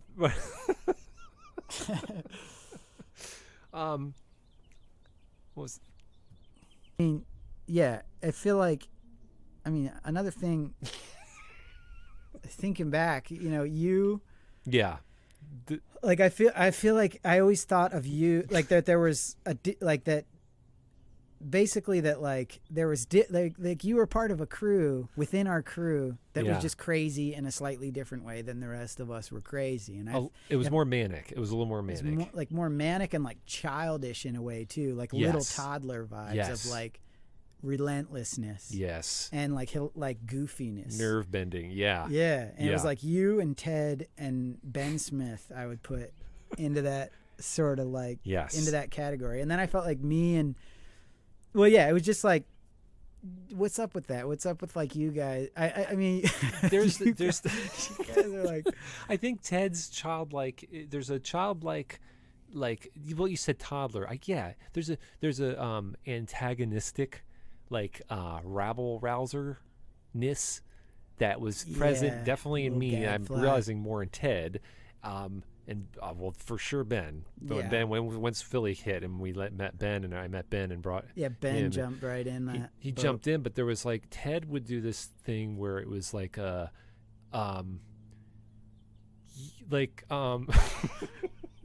he's been just thinking about it because it's this feeling of like it would just push the envelope and be like, yeah, they're like they're just like really like hungry right now, and it's like but he keeps saying that over and over. If someone was just eating or something, and it reminds me of when we eventually lived at the hot tub house in Westchester, where it was. I don't know how this happened, but me.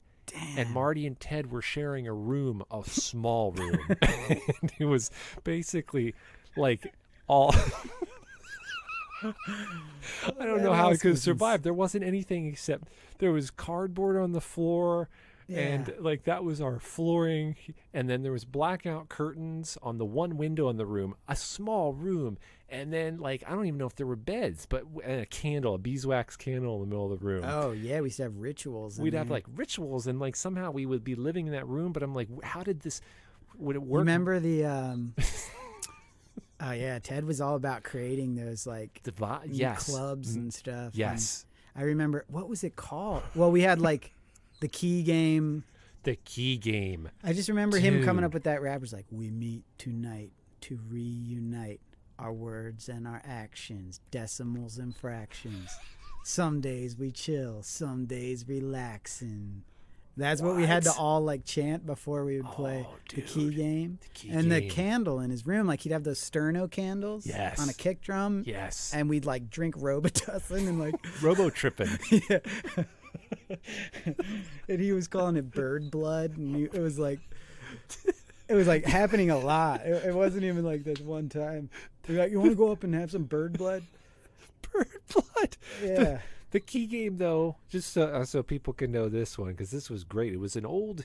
It was someone found an old key rack. Break into that factory behind. Well, here's what I remember, because I kind of forgot about the key game, though. But there was a key rack, a big key rack, and each hook from a factory. So it had like from the factories 50 key hooks, and on each one. The game was you wrote something like a truth or dare. Underneath each hook was written a little thing. Task you had to perform. Good or bad. Right. And so you throw the key on, and it's just like wherever it lay, you did it. Most of them were fairly simple, or like, some things here and there. Maybe you run down with your pants down the street. Yeah. But I remember there was one hook or a few hooks that said, I'd like to know what you remember about go to the factory. Oh, yeah. And whenever that happened, it was like, oh boy, we got to do this, because the factory was a little bit far. It was a little bit of a ways away. Like the Bull Center, you remember the Bull Center? It was behind that soccer field by the Bull Center. The Bull Center. So to go to the factory, a lot happened there. That field. In order to do the game, if you hit the hook, you had to do it, and in order to go to the factory, you knew that was going to be the rest of the night. A lot of them were like that. Yeah, they kind of shut the game down. And it was like, this is it, and now you're in it, and then it's going to take you in this whole new trajectory where like you just have to abide by the rules. Yeah. And if you go to the factory, you were in for it. Yeah. Because there was a lot of... There were definitely people living in there. Yeah, it was scary. It was like a little bit on edge. Like it was dark, and you could fall several stories by walking in a room. Very dangerous. It was insane. Yeah. Like we could have probably got something bad could have happened if. Definitely. But the Bull Center, though, what was? Well, that just popped into my head. I hadn't thought about that in forever, but I think that was the building that was over by the factory. Like there was a soccer field there. We used to go play kickball there. Yeah, that's where Zimba got sprayed by a skunk. She got sprayed by a skunk. I remember that. That's where she would always pop our kickball too, because she would chomp it.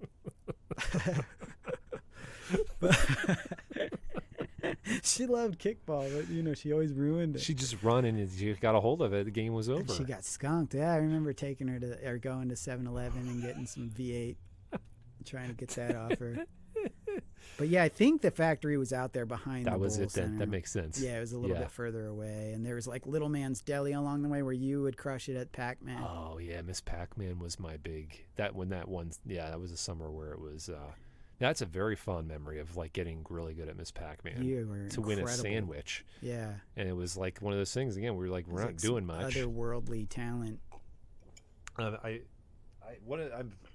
Well, just to come back around, I'm really missing playing that during pandemic, going to the arcade and playing Miss Pac-Man. So it's sad. I know. We've got But that Pac-Man sitting on the That's porch. like It's a torturous shame. for me that you have this Miss Pac-Man machine Man. that's on your porch that I come It's over. not for lack of trying. We've put a lot of effort. I know into you trying to have. Get that thing around. Yes. Yeah, no, there's some tough, tricky things with it. But the Miss Pac-Man is, I challenge anyone out there right Oh, now. man. I'll challenge you Step to something right up. big. Bradford is he's got it going on. A big one. I'll challenge a big one. That was like intense watching you play. Leanne's kind of similar. I mean, Leanne's really good. Leanne, similar level with the Tetris, but well, she's also really good. I mean, I remember hosting one of the Miss Pac-Man tournaments in Tucson years ago. oh really? And Leanne played and Oh, won nice. second or third place. Cool. You know, I mean, it was a little. Love it. I felt a little bit of a cheat because I didn't set up. I was helping. It's a real way to cheat at Pac-Man. Yeah, it's like I'll set up and then I'll just win the tournament. But it's like it was Leanne was like, she It's was a good hobby. way up there. I mean, set up she's tournaments you know you're gonna win. yeah, be like I'll just set this up and host it, and then I'll just beat y'all and take the money. Yeah. But she's really good, and she's a really good Tetris player. Yeah. I mean, I brought her up because like it's the only other time I've seen someone sort of embody that kind of focus where Yeah, like they're just tearing through at warp speed. But I mean, Yeah. you would be like talking and laughing. I mean, you Yeah. seemed like get into it and like that zone. not even like you were. I mean, you kind of made a game of how good you were at it in and Yeah. of itself. Like Yeah. you would just kind of show off or something. I Yeah. mean, you weren't showing off. I just mean to say you were like I would laughing show off and talking. No, I would while show you were, off like, too. Yeah, I'd be like zipping around and be like, I'm just this thing that's so easy, you know. And like, and I know there's for the record, I know there's people better than me. Like they're out there, Oh, sure. and there's like really good players, you know, like For old the school record. dudes. I just want to, Let it be known. but yeah, I feel like confident in that. You know, it's one of those things that's just, yeah, Yeah, it's super like hardcore gift. gamer, Yeah. but I mean, that's kind of. I mean, that whole thing, like your abilities in that regard, this toddler crew that you Yes. were a part of, this like manic energy thing, this kind of natural entertainer, this natural be like high the octane performer. twaddlers, Yeah, tweedlers, little like tweedlers, tween little toddlers, twiddlers. twiddlers. You and your twiddler buddies Yeah. used to drive me insane sometimes. But Oh yeah. that's kind of I what I know. wanted to get into Yeah. when really trying to dig into this past. And it's working because, man, the things that Yeah. I'm remembering, thinking about the factory and the key game and all that stuff, too, is like a whole other, like, just Yeah. floodgates opened up there. But Yeah. that was just something I was hoping to kind of tap into with you today on this podcast centered around, like, Yeah. our friendship and our mutual friends and our past and stuff. Is just because there's just so much that with you in particular that sits with me over all these years. Yeah. And in particular with you, because I feel like there's a harder part for me, kind of coming full circle about like the past often being laced with this heaviness. Yeah. There was something about our friendship that I'm glad we've had this time to like really unearth a lot of the stuff and a lot of the time so that I can kind of like get at this with some context. But I feel like there was something about our contrasting energies, even though it never translated to a trouble in our friendship. In fact, there are other friends I have and that we have that I think about to on that time, and like me and John, I feel like there was a lot of times where I was Yeah. really mad at John, or he was so hardcore, and we'd be working together too, and he'd be so bossy. Yeah. And you know, it's like Yeah. my point is like there were You hear even when that, I balls? met Take that, John balls. in like in high school when I met John, I was like, this guy, he'd be Yeah. punching you. I mean, he's like, you know, he's just tough, a beautiful man, but just young John was just tough. Yeah. Yeah. And it's not like when I think back on you, I was like, oh yeah, Bradford and I during those days, you know, we were at odds on some level because it wasn't the case. But there was something more nuanced that made me like, I think in a way made it hard for me to take you seriously. And I think that's Yeah. ultimately what I'm trying to get at, where it's like, But on like more a deeper version of not taking seriously. Like obviously you were a goofball and you were always joking and like riffing and stuff. Yeah. So it's not like you were someone going around commanding to be taken seriously or anything. Right. But I just mean Right. like to even understand your basic existence was something that was a little bit hard for me. Yeah. And I do think at times it translated to me behaving towards you in a way that I didn't feel great about.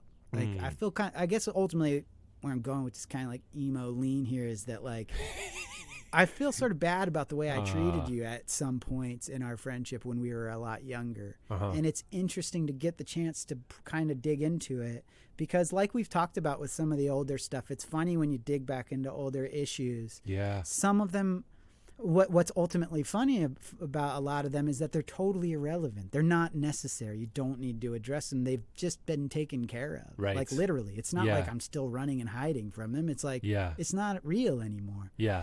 Like, so why bother? But one that is still a little real for me is just like having felt bad at points with the way I've treated you in the past. And since we're like digging into it, I think it's helping me realize partially why, because, you know, I wasn't like a mean person. I never thought of myself as like a mean person. And it's like, it's not like you and I had this beef that we were constantly dealing with yet. There were times where I felt like I treated you almost like a caricature or something. Yeah. And it caused me to like talk to you or do things that like I wasn't even comfortable with at the time. And of course, like I was like drinking all the time. I was like so drunk all the time. And like, you know, a young dude who didn't realize he was an alcoholic. I was definitely like not of sane mind a lot of the times. And You did pee on me once. I peed on you. Yeah. I think it's a good example. But I don't, and I don't want to stop the where you're going because just to halt it. I'm just saying I'm saying that, and it's like I don't feel like bad. It's not like I'm bad at Scott. So yeah, it's funny, you know. It's like I would have driven myself nuts, man. Like I said earlier, it's like if I was me, yeah, it was like kind of a nut house. I would have been nutty. I don't know how you guys dealt with me with some of the way I was. So that's the other side of this, the flip side. Maybe you feel bad and like what? Well, I don't want you to feel guilty. I just want you to be clear too. I don't want you to feel like you have to like back engineer like. No, I'm not. I'm just like it wasn't to like it wasn't to suggest that like I need your your blessing here on this, or are we cool or something. It's just a nuance that because we're in this unique situation talking in this unique way, felt like a chance for me. I don't know when else I'd be like, you know, Brad, there's been this kind of like nuance that's existed since going back to childhood, basically during a time where this is our dashboard confessional. Yeah, man. Yeah, digging deep. It is. No, it's funny how this is like it can be a way for like confessional or public, you know, the show I just did the other week with the Moynihan brothers. It was like a public. Oh, you did a Moynihan brothers show? Yeah, I didn't tell you that. That one's fun. Those guys they're great. But there was like some public apologies, and I was like, great, we'll do like a public apology here. You know, let it rip, and it feel like let the burden be lifted. Sure. You know, and take it. But I appreciate that. Well, like I said, like I know it's not. It's I bring it up because there's find not it beef. interesting. It's not. Yeah. The nuanced part. The nuanced part, I can understand. I mean, obviously, it's like we're probably better friends now than ever, I would say. And it's not like there's something that needs to be addressed, but it's like in that lens of, it's an example of like those things that exist inside of that lens of heaviness that often occurs when looking back. Yeah. It's things like that, you know, they just sit and they kind of hang out and they linger. And then sometimes if you're prone towards that sort of darker lens, when you look back, those are the things I'm choosing to see or carry with me. Not all these other things that were, you know, so many of the other things that we're talking about. It's kind of like just talking about that and bringing that up just seems like sort of thematically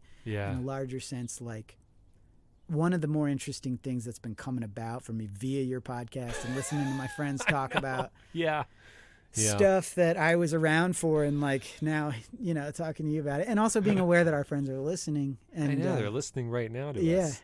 What are you doing while you're hearing this right now? I mean, I feel like I'm hanging out with my friends by doing this, talking to you. Just like when I listen to your podcast, I feel like I'm hanging out with my friends. And and making new friends Yeah. from a distance. Yeah. We don't even know, but it's interesting. You know, even you talking right now. Are we going? I had to go up a couple from Get a that note one. for the new friends. Yeah, note for the new friends. But We've entered into the next octave. we're up there. That's Getting God. close, Brad. I think there's like the. Geez, if I think about it, you know, I'd like to make amends with some girlfriends that I had, you know, or just like, or just be able to like. Yeah, some of those actions, you know, just clearing up some of those ways I behaved, you know, which were just Sure. immature. It's just immature. I was like Yeah, a kid, man. I was a kid. I was a little baby. Yeah. Just a little baby. Yeah, and a weirdo, Brad. You're a genuine And a weirdo. genuine weirdo. Oh, I was more than wrong. Dude. I was right. I was so wrong that I was right. It is interesting. It is interesting. But yeah, it's funny even right now just thinking about it. It's you know, the feelings that are stored, cuz I'm feeling it. I'm feeling the visceral feeling of it right now talking, and it's almost like the blueprint is in there. The blueprint is in your muscles and your bones and the body, like the body feeling right now, even talking about it. I'm like, I remember this. Oh man. I yeah. remember that feeling, and it's so much I can tune into that feeling. Times of the year where it comes up, or you know, there's Yeah. it's interesting. It's just really interesting, and it may be being further away, but because we're in it right now, you and I, and we're talking about it so much. Poking around. And, Yeah, it's like we're calling off this state-specific memory that's here, you know, that's shared by us, you know, in our bodies and our nervous systems and the psyche, and it feels like it's so like alive right now, yeah. right here, you know, because I can feel it. I can feel the feeling of like the, right now, Capriati's, Oh, man, yeah. right? Like this thing that was just such a, Oh man, feeling. Capriati. Dude. No, you didn't. no, you Oh, don't, man. man. Veggie cheeseburgers. You When I- went there. When I was back east this summer, I went to Andrew's and we were hanging out. Andrew, Liza, Rory, Balls, and Balls comes in. He comes up the hill and comes in the pool, and he's like, "Here's Capriati's." I'm like, no, you didn't. It's like, because I don't get a chance to get it. I'm here. When do I ever get back there to get Capriati's? Oh no, you don't. Oh man. Yeah, I love it. Well, it's also cool too because like I don't know, it feels like we're opening up that zone together, but like I also feel like such a different person now personally. Yes. And you seem like such a different person now. Yeah. And also Pretty the other different. combination of like we are relating in a Yeah. different way now than we were Yes. then, and Yeah. it's like there's so many variables that have come into place to where like even though it's just you and I talking about ourselves, it feels weirdly like fictional or something. It's weird. It's And like, I think also like I mean I don't. This is the whole thing. Like I said, like when I listened to that raccoon episode, yeah. it was crazy. Yeah. Not even because of the subject, not having nothing to do with the subject, just purely on a simpler level, going through this weird memory bubble in the weirdest way, which was like Yeah. listening to people, listening to my friends talk. I still don't know how to articulate it, but Yeah. basically what it made me realize is that I don't have a great memory in the simplest sense of putting it. And secondly, I don't think about the past that much, Yeah. but I do feel it a lot. Yeah. Yeah. So the weight of the past in this emotional sense, I think is probably a legitimate burden in my life. Like it's not insignificant by any means. Yeah. The weight of it emotionally, Yeah. the specifics of it, and any sort of mental narrative or like any sort of specific details or moments of it is really just gone. And it's just weird to realize the disparity between those two effects of the past. Like Yeah. one being definitely kind of a problem on the one side, and on the other side just kind of being gone. Like Yeah. maybe there's, I mean, I don't know. This maybe just kind of like psychology 101 or something in some ways. Like you just block off stuff or like Compartmentalize it or something. Yeah, and I don't even mean to like get too weirdly heavy about it. I just mean like mechanically that's weird. Like just hold on to the essence of a period of time so closely, but just in this kind of big ball of feeling. Yeah. And then to like disregard any of the details that actually define that. Yeah. And just kind of like then when you do think about the details, they're all just bathed in this like ball thing, this emotional pretense that it was all heavy and hard. An emotional ball of emotional broth. Yeah. Just a stew There's like of... to only access it through that, you know, because Yeah. that's the primary element of the past that has stuck with me, is just that emotional broth, for lack of a better word. Yeah. So if I want to access memories, they have to go through that. And so then everything looked weird, and then I guess stay away from it, I guess. However, talking with you about it or listening to my friends talk about a bunch of stuff that I was also in on brought these specifics and these details into me that aren't often there. Yeah. And it was weird and cool and made Yeah. me realize things.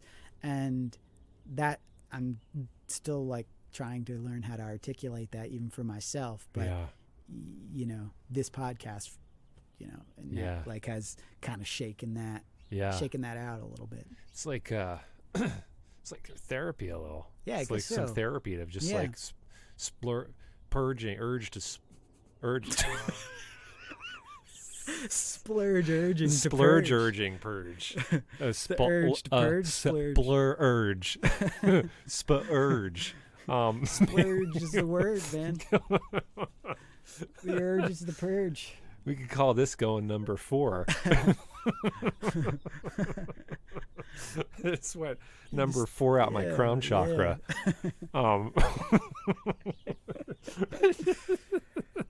Dude, that just Yeah. A close harmony.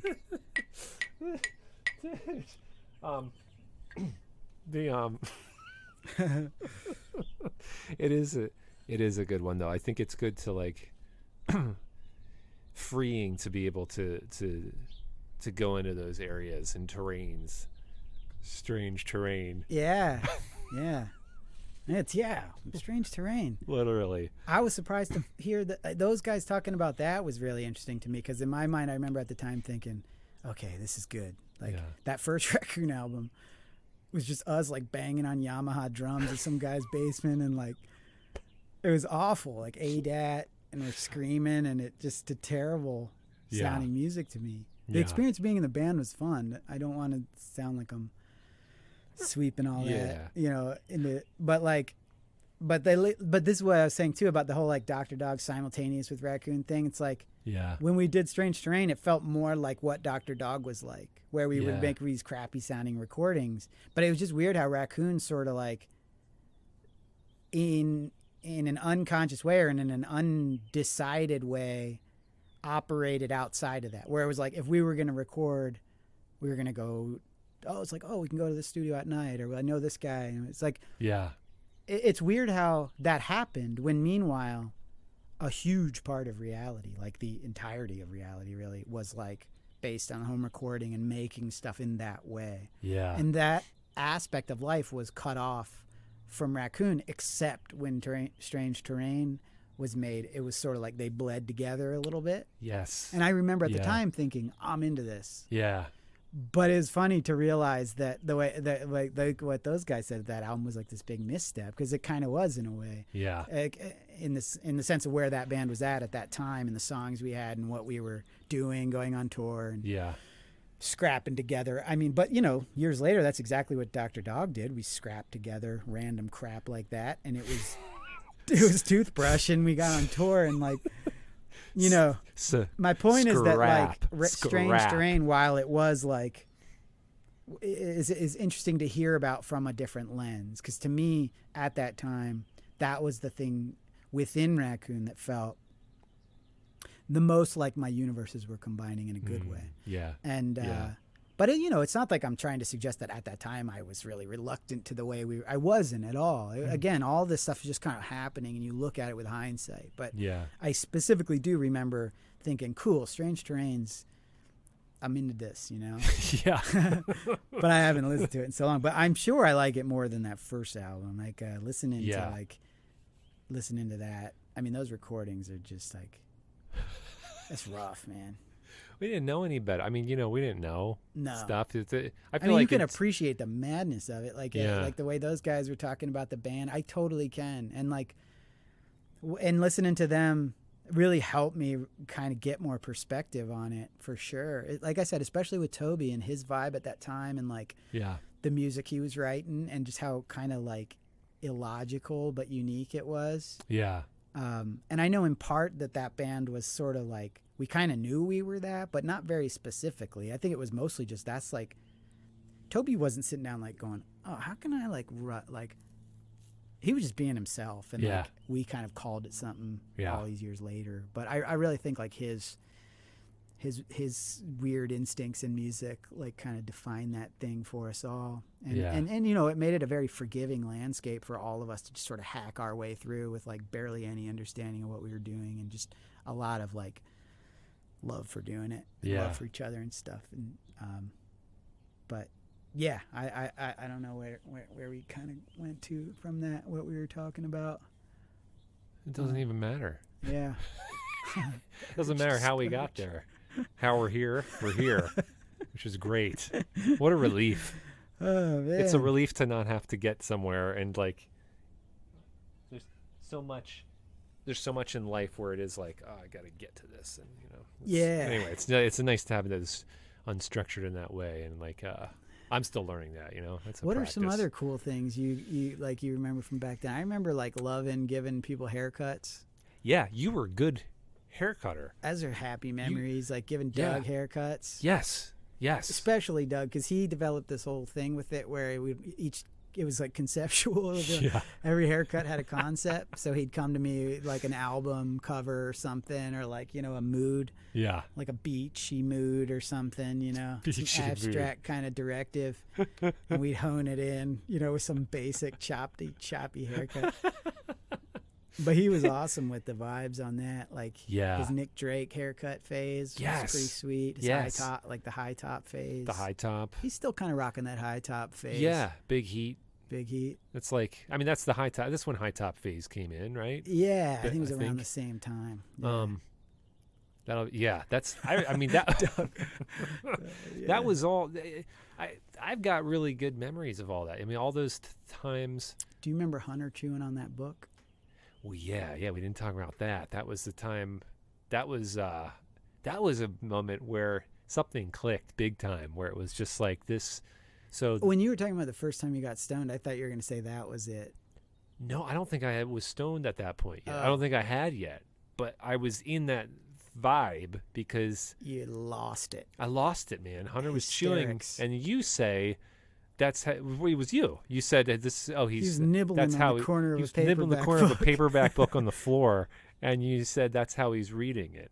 Yeah, that's how he's taking it in. That's how he reads. Yeah, that's how he reads, and I lost it. Yeah, that was it. I mean, to where I like remember it to this day. You like broke down. Yeah, in hysterics. The level of like laughter. So there was the manic side that I felt in me, and then.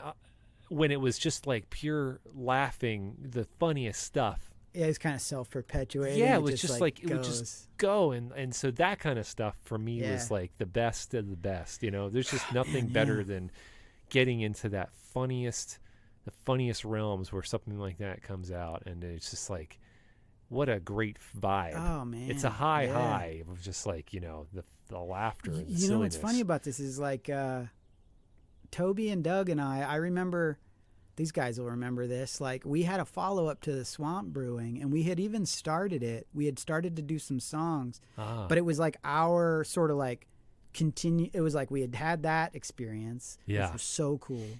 And to this day, I still can't even like possibly do it justice describing like what a joy that process, living through that swamp making process was.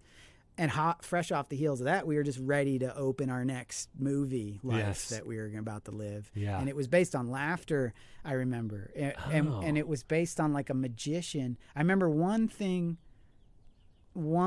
laughter was one of the themes. We were going to make laughter and the prevalence of laughter throughout the album be one of the main things.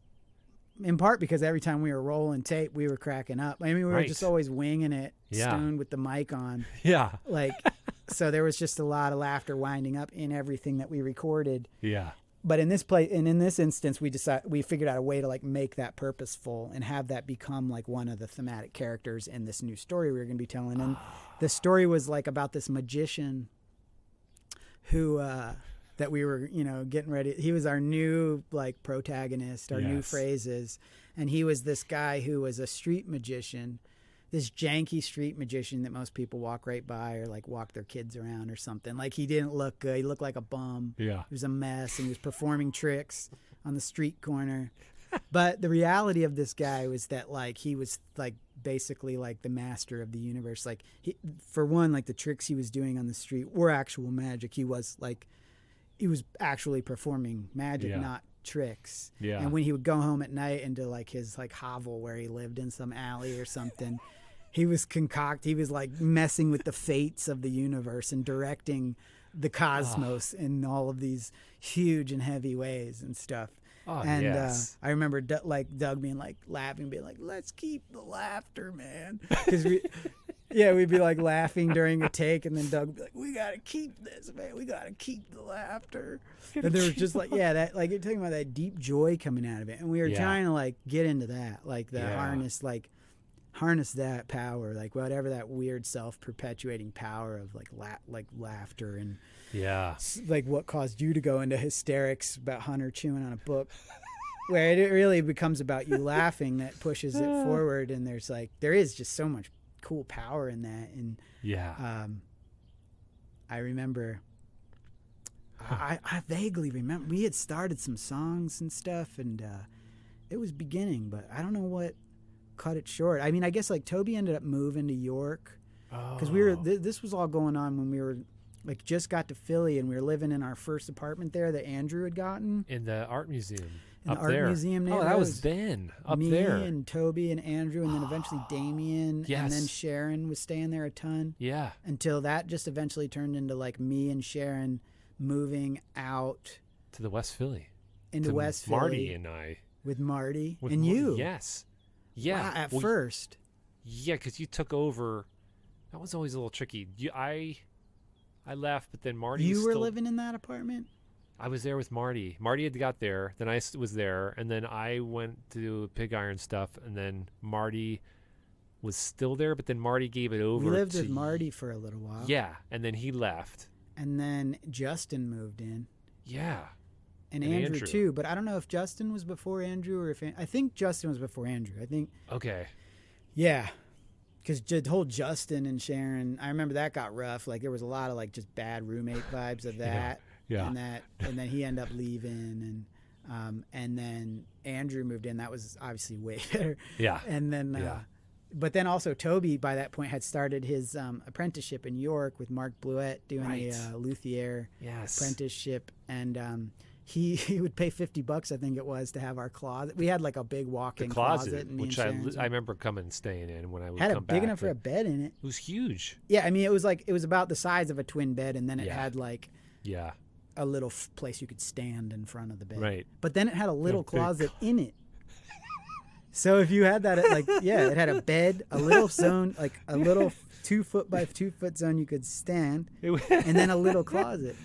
Toby had it pretty vibed out. He he Yeah. put like hung like tarp tapestries on the wall. It Yeah. looked good. It felt good in Felt there. like a room. Yeah, he has a good decor type of style. Yeah. And he would come back on the weekends from York, and theoretically that's where he was staying. But I think in reality he wasn't staying there much because Sarah was living in the city by that point Yes. with Margaret. That and, was it. Yeah, right. In West he Philly. would mostly, over in like weird West Philly, like by Spring Garden or something, like in I that think so. other Yeah. part of. Yeah, I don't quite know where those. I think it was like 39th or something like that. Yeah. Yeah. Kind of a little off radar. Because from where one we of were. those zones, like Drexel zones, Yeah. that I didn't really go to that much. Yeah. That's dude. That was how do we get So to- you moved to that's- Philly and lived in Yeah. West Philly. It must have been like from there that you came here then. That was it. That was kind of it. I remember it was I left West Philly. It was after like Pig Iron doing that show, and then it was just kind of like this. We're getting into that zone again. You just tricked me into getting to that What? dark vibe. What? Well, no, just because it was like I was all, you know, didn't know what was going on. I was like, Ray, what do I do? Where do I go?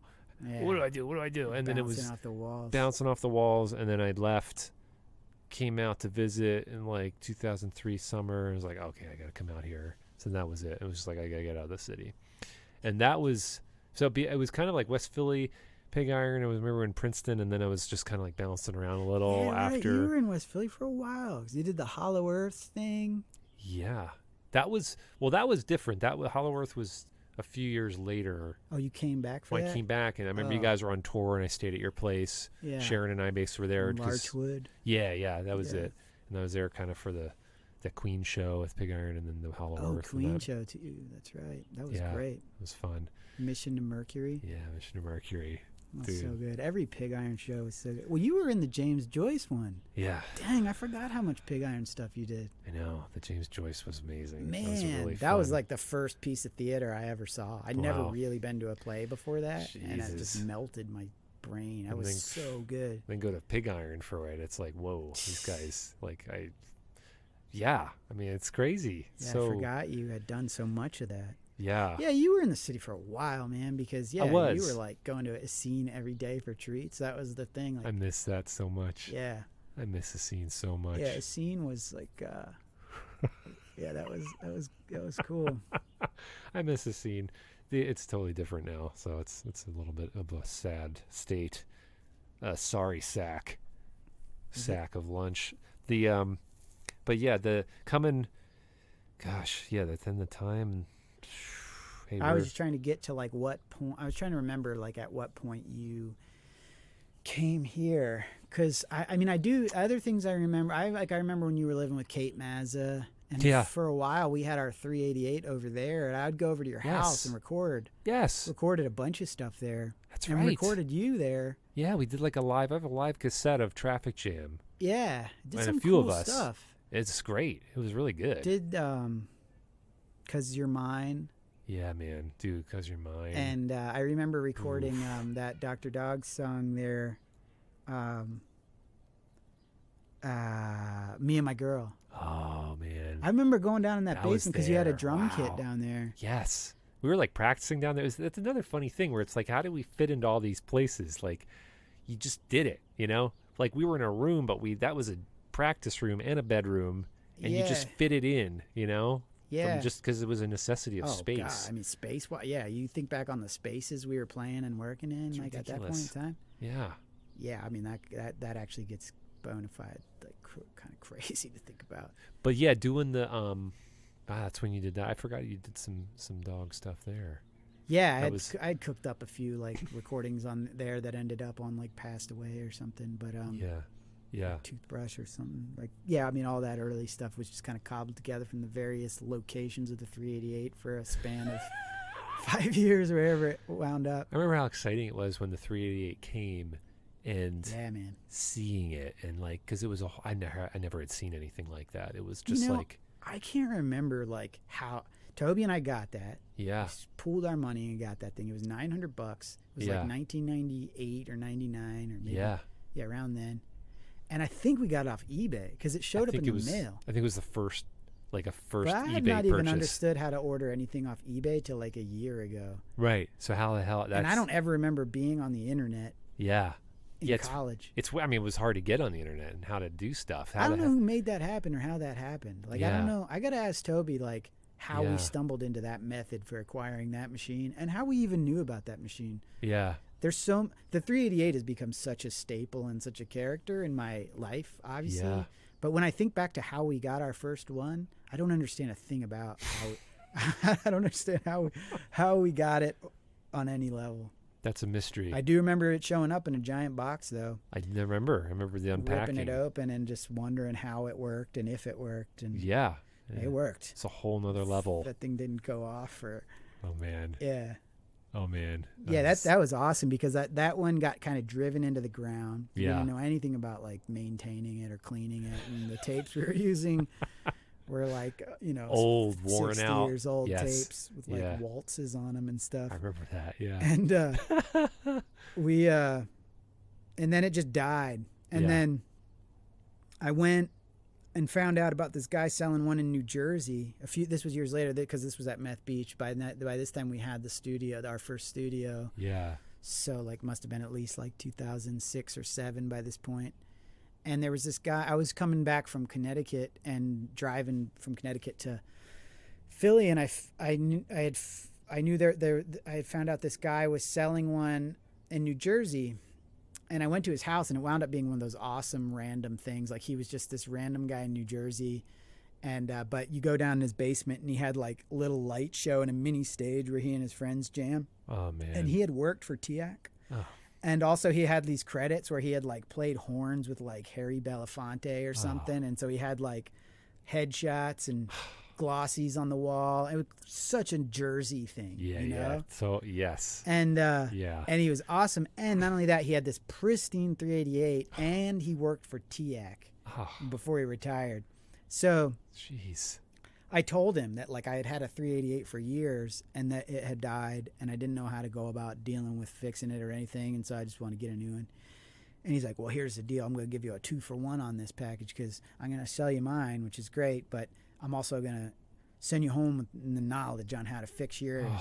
And dude. he totally did. He taught me this trick on how to align it and showed me in the manual where it talks about it, and then but drew me like a even simpler diagram on how Yeah. to pull this off Yeah. and where to open it up on the top and what to adjust. Oh. It's like these electrical connections where you like there's no actual physical connect and I need to get into it, but Yeah. point is he taught me what was most likely. I described to him what was wrong with our 388, and he pretty much diagnosed it from that, taught me how to fix it, and I went back, showed up at the studio, brought in the new one, Yeah. and then busted out the old one, did what he said, and it was working fine. Jesus, It's really man. satisfying. That is so awesome. You could have a 388 based podcast, but just Yeah. the amount of like things that so many people I'm sure have to say about that machine and its presence throughout many years of people making music. It's the perfect machine. Yeah. I had my own, you know. We Yeah. had Galactic Fed times and we recorded a bunch of stuff. It was cool albums. how It there was like this cachet of them getting passed around. Yeah. It'd be like, I remember for a while we had one that was like Justin's, but then I think Yes. like the Golden Boots Yeah. Then they got one. that one, and then Yeah. at a certain point it just became clear who had whose. Yeah. But I remember years in the mix. Yeah. Same thing. Getting it off eBay when it was like, still pretty fresh, early 2000s, and like it was like, wow, this is working. It's like, everything you thing need. is- Yeah. God, it's amazing. 3D, that'd be a fun one. Yeah, do a full dive in the whole 3D Or just like a worlds. panel. Get A a bunch panel. of people that know a lot about Yes. 388s to talk about it, because Yeah. I'd like that. That'd be fun. Yeah. Yeah. Well, we should set that. I'm up for still future. learning things about that thing. I mean, I just Yeah. recorded the Big Thief stuff on it like in December, Yes. and that was like a whole new level of the 388 for me. Yeah. Like I'd never gone at it in that way. Yeah. And also with like real good quality microphones. Yeah. And in a good sounding room with good instruments and a great band. Like Yeah. I've recorded on it obviously a lot, and we've Yeah. done like full band recordings on it, but that was always, it's like everything happens in steps. You do these things, but then you do it properly, or quote unquote, or just in a better way, in a more refined way, a Yeah. well-maintained clean machine Yeah.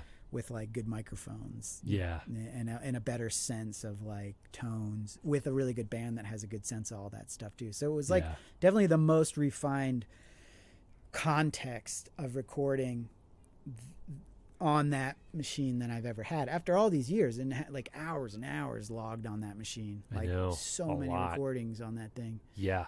And yet I was still blown away by Yeah. like what it can do and how fun it is to use, and utilizing the various jacks on the back that I'd never bothered to look at before. Jesus. That's That's exciting. I'm excited for that one. You told me about that, and that sounds good. Oh, that was nice. Yeah. Yeah. I mean, that was like the perfect pairing, like that band and working that way, just kind of down and dirty like that, quick. And Yeah.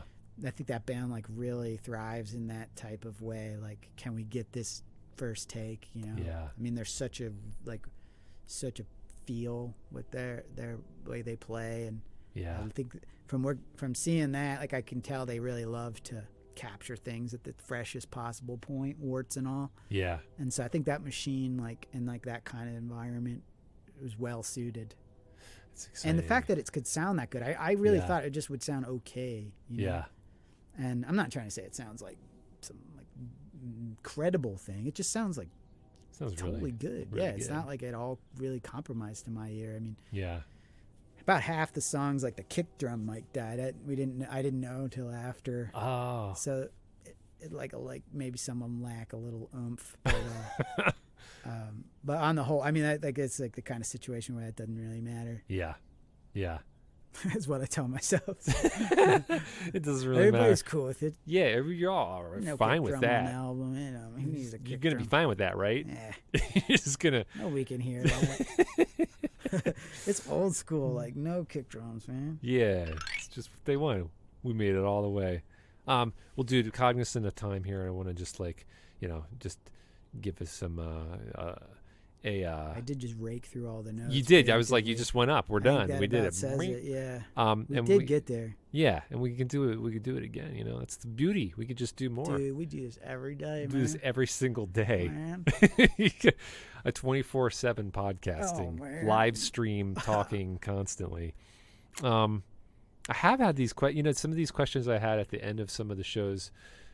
I forgot to do it in the past couple, but I got 2 questions to end with here, Okay. which are pretty easy. They're not hard hitting. They're soft touching questions. Ooh, gross. Hard hit it. Googie, Much rather you hard hit me. Googie. One is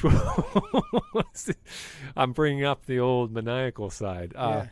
One is what was your favorite toy growing up? My favorite toy? Yeah. Or Um, ever. It doesn't have to be growing up. yeah, I mean, yeah. you can have a toy now. I mean, you know. trying to think what has stood out. I mean, there was this little gizmo I had. Like when Gremlins came out, I had a stuffed gizmo, Yes. and I was pretty stuck to that thing. Yeah. I needed that thing. Yeah. And then when E.T. came out, I had an E.T., but that was a bit more complicated. There was terror in the mix. Right, because you can't snuggle. And my brother, and- my older brother, used to like, yeah, he used to like. I mean, he like played on how scary E.T. was. He put on E.T. masks and chased me around, and like, Oh, it was like, I loved E.T., but it was constantly scary. And with him Yeah. around, always scaring me with E.T. related ways, yeah. it kept E.T. in that sort of like, sweet, bittersweet Yeah. thing. But it made the little stuffed E.T. guy, like I was really into that. Yeah. But the truth is, I wasn't really that into toys. Like my folks even say it, like they're like, Oh. yeah, you never really liked toys that much. Yeah. And I try to think back on like, what was I doing? Mm. I mean, I played outside a lot. Outdoor play. Yeah, and we had a bucket of Legos. Yeah. And but I mean, like I skated right through so many of the toys of our generation. Like I remember Yeah. G.I. Joes were around, Transformers were around. Yeah. I remember all those things and being over some friend's house, but like I was never that into it. And but I did like Gizmo and E.T. and I think those are the 2 that stand out the most as far as like. I loved motorcycles, and I had like one of those motorcycles that my cousin Jim and I were both really into motorcycles. I remember when we both had those motorcycles that I don't think they would make anymore because they're actually super dangerous, but it had a helmet on the back of it, Oh. and you pulled the helmet real hard, Yes. connected to a string, and it got the wheels going. Yes. And that thing would take off. Like it would smash glass. It would like, or you'd get your hair caught in it. Like the Yes. wheel would, yeah. Yes. And yeah, you could get yourself hurt with those things, which I think is partly why they were so fun. They were real powerful. Yeah. Yeah. Loved that thing. And I Yeah. loved anything that was skateboard related. Like Yeah. had mini decks, like little finger skateboards. The fingerboards and stuff. Yeah. Yeah. And did you remember like you could go like at the grocery store? Did you ever get into this world where like at the grocery store in the milk section, the gallon of milk has the handle, right? Yeah. there's a little piece of plastic that gets popped out of Oh, where they yeah. press the mold. It's Yeah. skateboard shape. Oh yeah. And you Yeah. could bend it even has like the pointier nose and the rounder tail. Oh man. And you could bend it because there was like this other added lump of plastic right in the middle that basically dictated the perfect bending spot on it for for a kick nose and a kick tail. Yeah. And then you could put like a little piece of grip tape on it Oh and my like God. have this perfect little deck. It's awesome. Yeah. I never had that. Yeah, that was cool, man. There was a lot of skating. I mean, I skated. I mean, I started skating in like first grade, and me and my friends, like, I mean, it was all about skating. Yeah. Until like probably, I mean, that lasted till probably like 8th or 9th grade. I mean, even then, Well, I into still college. skated. I remember you guys were skating a Yeah, bunch. it just didn't have the same. I think for a while you skate and it's like alive, and then at a certain point you like find your place with it. You're like, all right, Yeah. I hop on a board sometimes. and, Yeah. like, but you're no longer like chasing it. You're not Yeah. like trying to get this trick or that trick, or Yeah. you're just like able to cruise and do something. Yeah. Hang with your friends. Cruising dude. Yeah. Dude cruising. What about you? As your favorite toy? My favorite toy. Ooh, the tables have turned. The sword has two edges. I would probably say my favorite toy was probably G.I. Joe. Really? I had a lot of G.I. Joes back then. I was fairly toy laden in my youth. I had toys. I had a lot of toys. I think G.I. Joe might have done it. Was Cool. probably like the ones that I like took to. Yeah. Masters of the Universe for sure and stuff. But Yeah. I think Oh, He-Man. is Is that Masters of the Universe? Yeah, He-Man. I definitely had a bunch of He-Man, and they were cool because they had like all these moving parts that you just like press this thing, and new guys and their head would pop up, or like Oh yeah, the eyes guy would with pop the out of spinning head. yeah spin. So they'd have all these multiple faces. special things. Yeah, Manny Faces was his name. No way. Man-E Faces. But here, the next question. Favorite movie of all time? Of all time. All time. I mean I'd say that Eternal Sunshine of a Spotless Mind is always in my short list. Oh, wow. I'm not the world's like biggest movie buff, but Yeah. that movie hit me so hard, and it does every time. I love that movie so much. Yeah. Yeah, I guess that's probably up there. That's a good one. Yeah. That's really good. I mean, that's nothing else is really screaming out at the moment, but I think it's one of those things I'm sure later Yeah. I'll remember other movies that I'm super into, Yeah. but that one is always like, right there on the edge of my thoughts, like Yeah. as far as movies go. It's a good. Yeah. It's And just Jim Carrey, man, like that guy keeps being so cool to me. Like I don't know what's up with that guy. Jim Carrey. Yeah. Just Jim Carrey movies, or like. Well, it just him in general, but like learning more about him and learning more about his life and like where he was at when he made that movie, like coming off of Man on the Moon. And Oh, wait, stuff. Steve Carell. Wait, turn. Oh, sorry, dude. I kept. That's so weird. Little Sunshine is. I kept thinking of Little Miss Sunshine. I'm like, that's your favorite movie? Oh, no, I was like, totally. Yeah, Eternal Sun. Yeah. So he was in some. Yes. Yeah, was he in was some- like pretty rough shape emotionally, Yes. and like the director told him to stay that way and stuff. Michel Did Gondry you see was. that I documentary? did. Yeah, yes. it was cool. It was really good. And I like how Jim Carrey was like, "That's how fucked up this business is." Like, Yeah. that's what this guy They tells want me. that. They want Yeah. you to like get into that zone and keep you there, and like to get a And good that hit. performance. Yeah, I was like, "Whoa."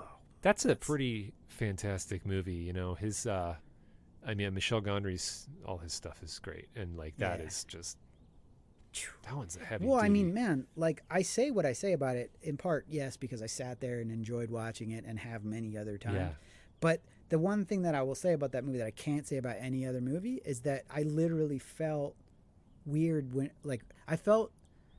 I remember we watched it in the movie theater Yeah. and I walked out and I felt like I was on acid. I literally Yeah. did. Like the movie theater carpet, like all the colors and stuff. Yeah. I was like, it was swirling, and we bumped into some friends. I remember we saw like Brendan Cooney, I think it was, at the Yeah. movie theater in Yeah. West Philly. Yeah. And so we had to have this brief like social encounter, but I was like so anxious. I had so much like weird self awareness, like druggy self awareness. Yeah. And I was like, had my hands in my pocket. I remember squeezing this coin. I was like, all I did was watch this movie. And then we walked and stopped at the 7-Eleven on the way home. And I remember just standing in front of the glass doors of beverage options being like, oh my God. Oh.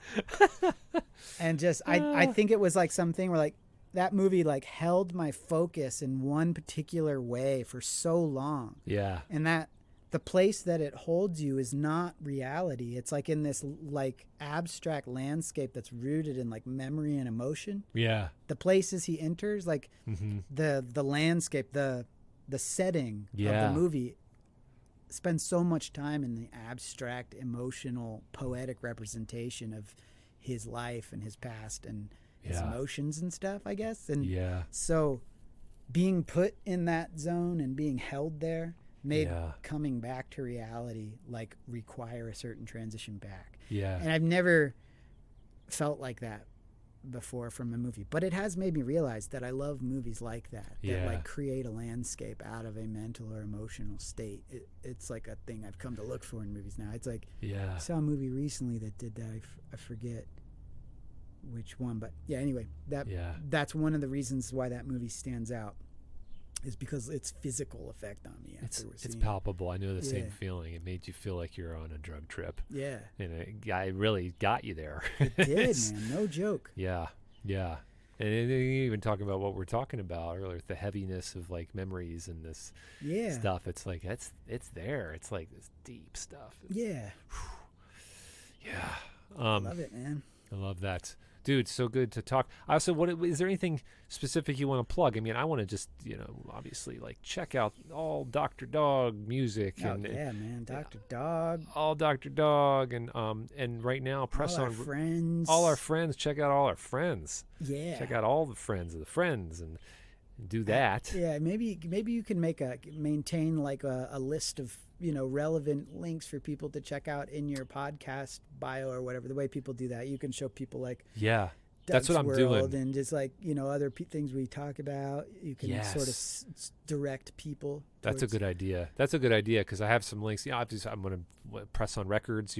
Press On record label me and here. Leanne's tape cassette label, which is constantly churning out fun new music. Such good stuff. It's a big growing catalog now. Yeah, it's been slightly about a year and a half, and we're up to like I think 15 or 16 tapes, and we've got a fun one coming up soon. Duff Thompson. Yeah, this guy Duff Thompson, who is just also a friend of a friend, Matt from Twain and Ken and those guys. They told me about their friend Duff Thompson, who used to live in New Orleans, but since the pandemic moved to Canada. But he makes his awesome music, beautiful music. And Ken told us he was looking for some tapes for his new album he made, which is called Haywire. And so we gladly obliged, and then we got those all worked out, and we should be they're at the manufacturer now, so we should have them within a couple weeks. So the next thing we'll put out is that tape. But I mean, we just do like a few little tapes on the side of what is usually normally people's actual release. So like you can hear Duff Thompson's Haywire album right now if you just go online and look for Duff Thompson Haywire. It's not like we have any kind of exclusive. It's not like you have to get anyone's music from Press On. We just do the tape. Do you hear that right now? Put your hand through the computer screen and reach in and pull it out of the internet. What, the Haywire album? Yeah, just put your hand into your screen. It really is. It's a warm, glowing album. It's his style of singing and music and songwriting is definitely well worth everyone checking out. It feels. It's pretty new to me too. I've been loving it. Yeah, that's exciting. Yeah. That's exciting stuff. There's all the releases are there. It's so good. Meanwhile, by Bradford Trojan. My hot drop from last year. It's a hot drop. Original Love. That's a hot plop. Yeah, it's a hot plop from I made a hot plop. There. That Original Love is fantastic. That album. Be honest, man.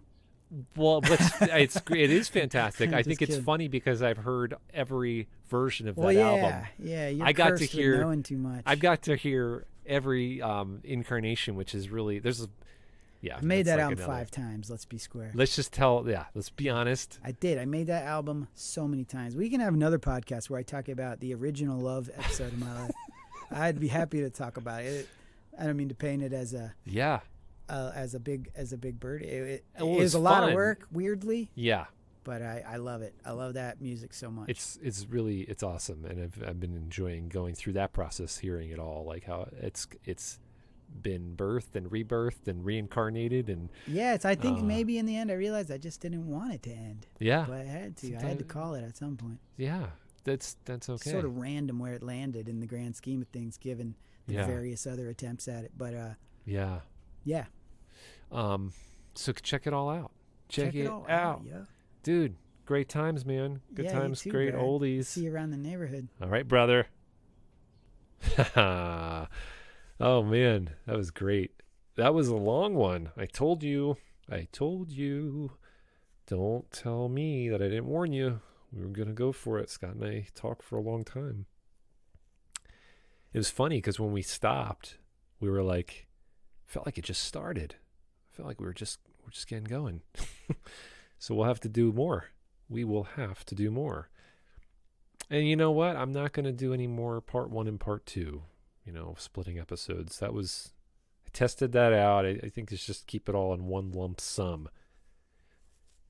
Big lump sum here for you. A big clump of show for you to just smother around and listen to. Dude, those bees...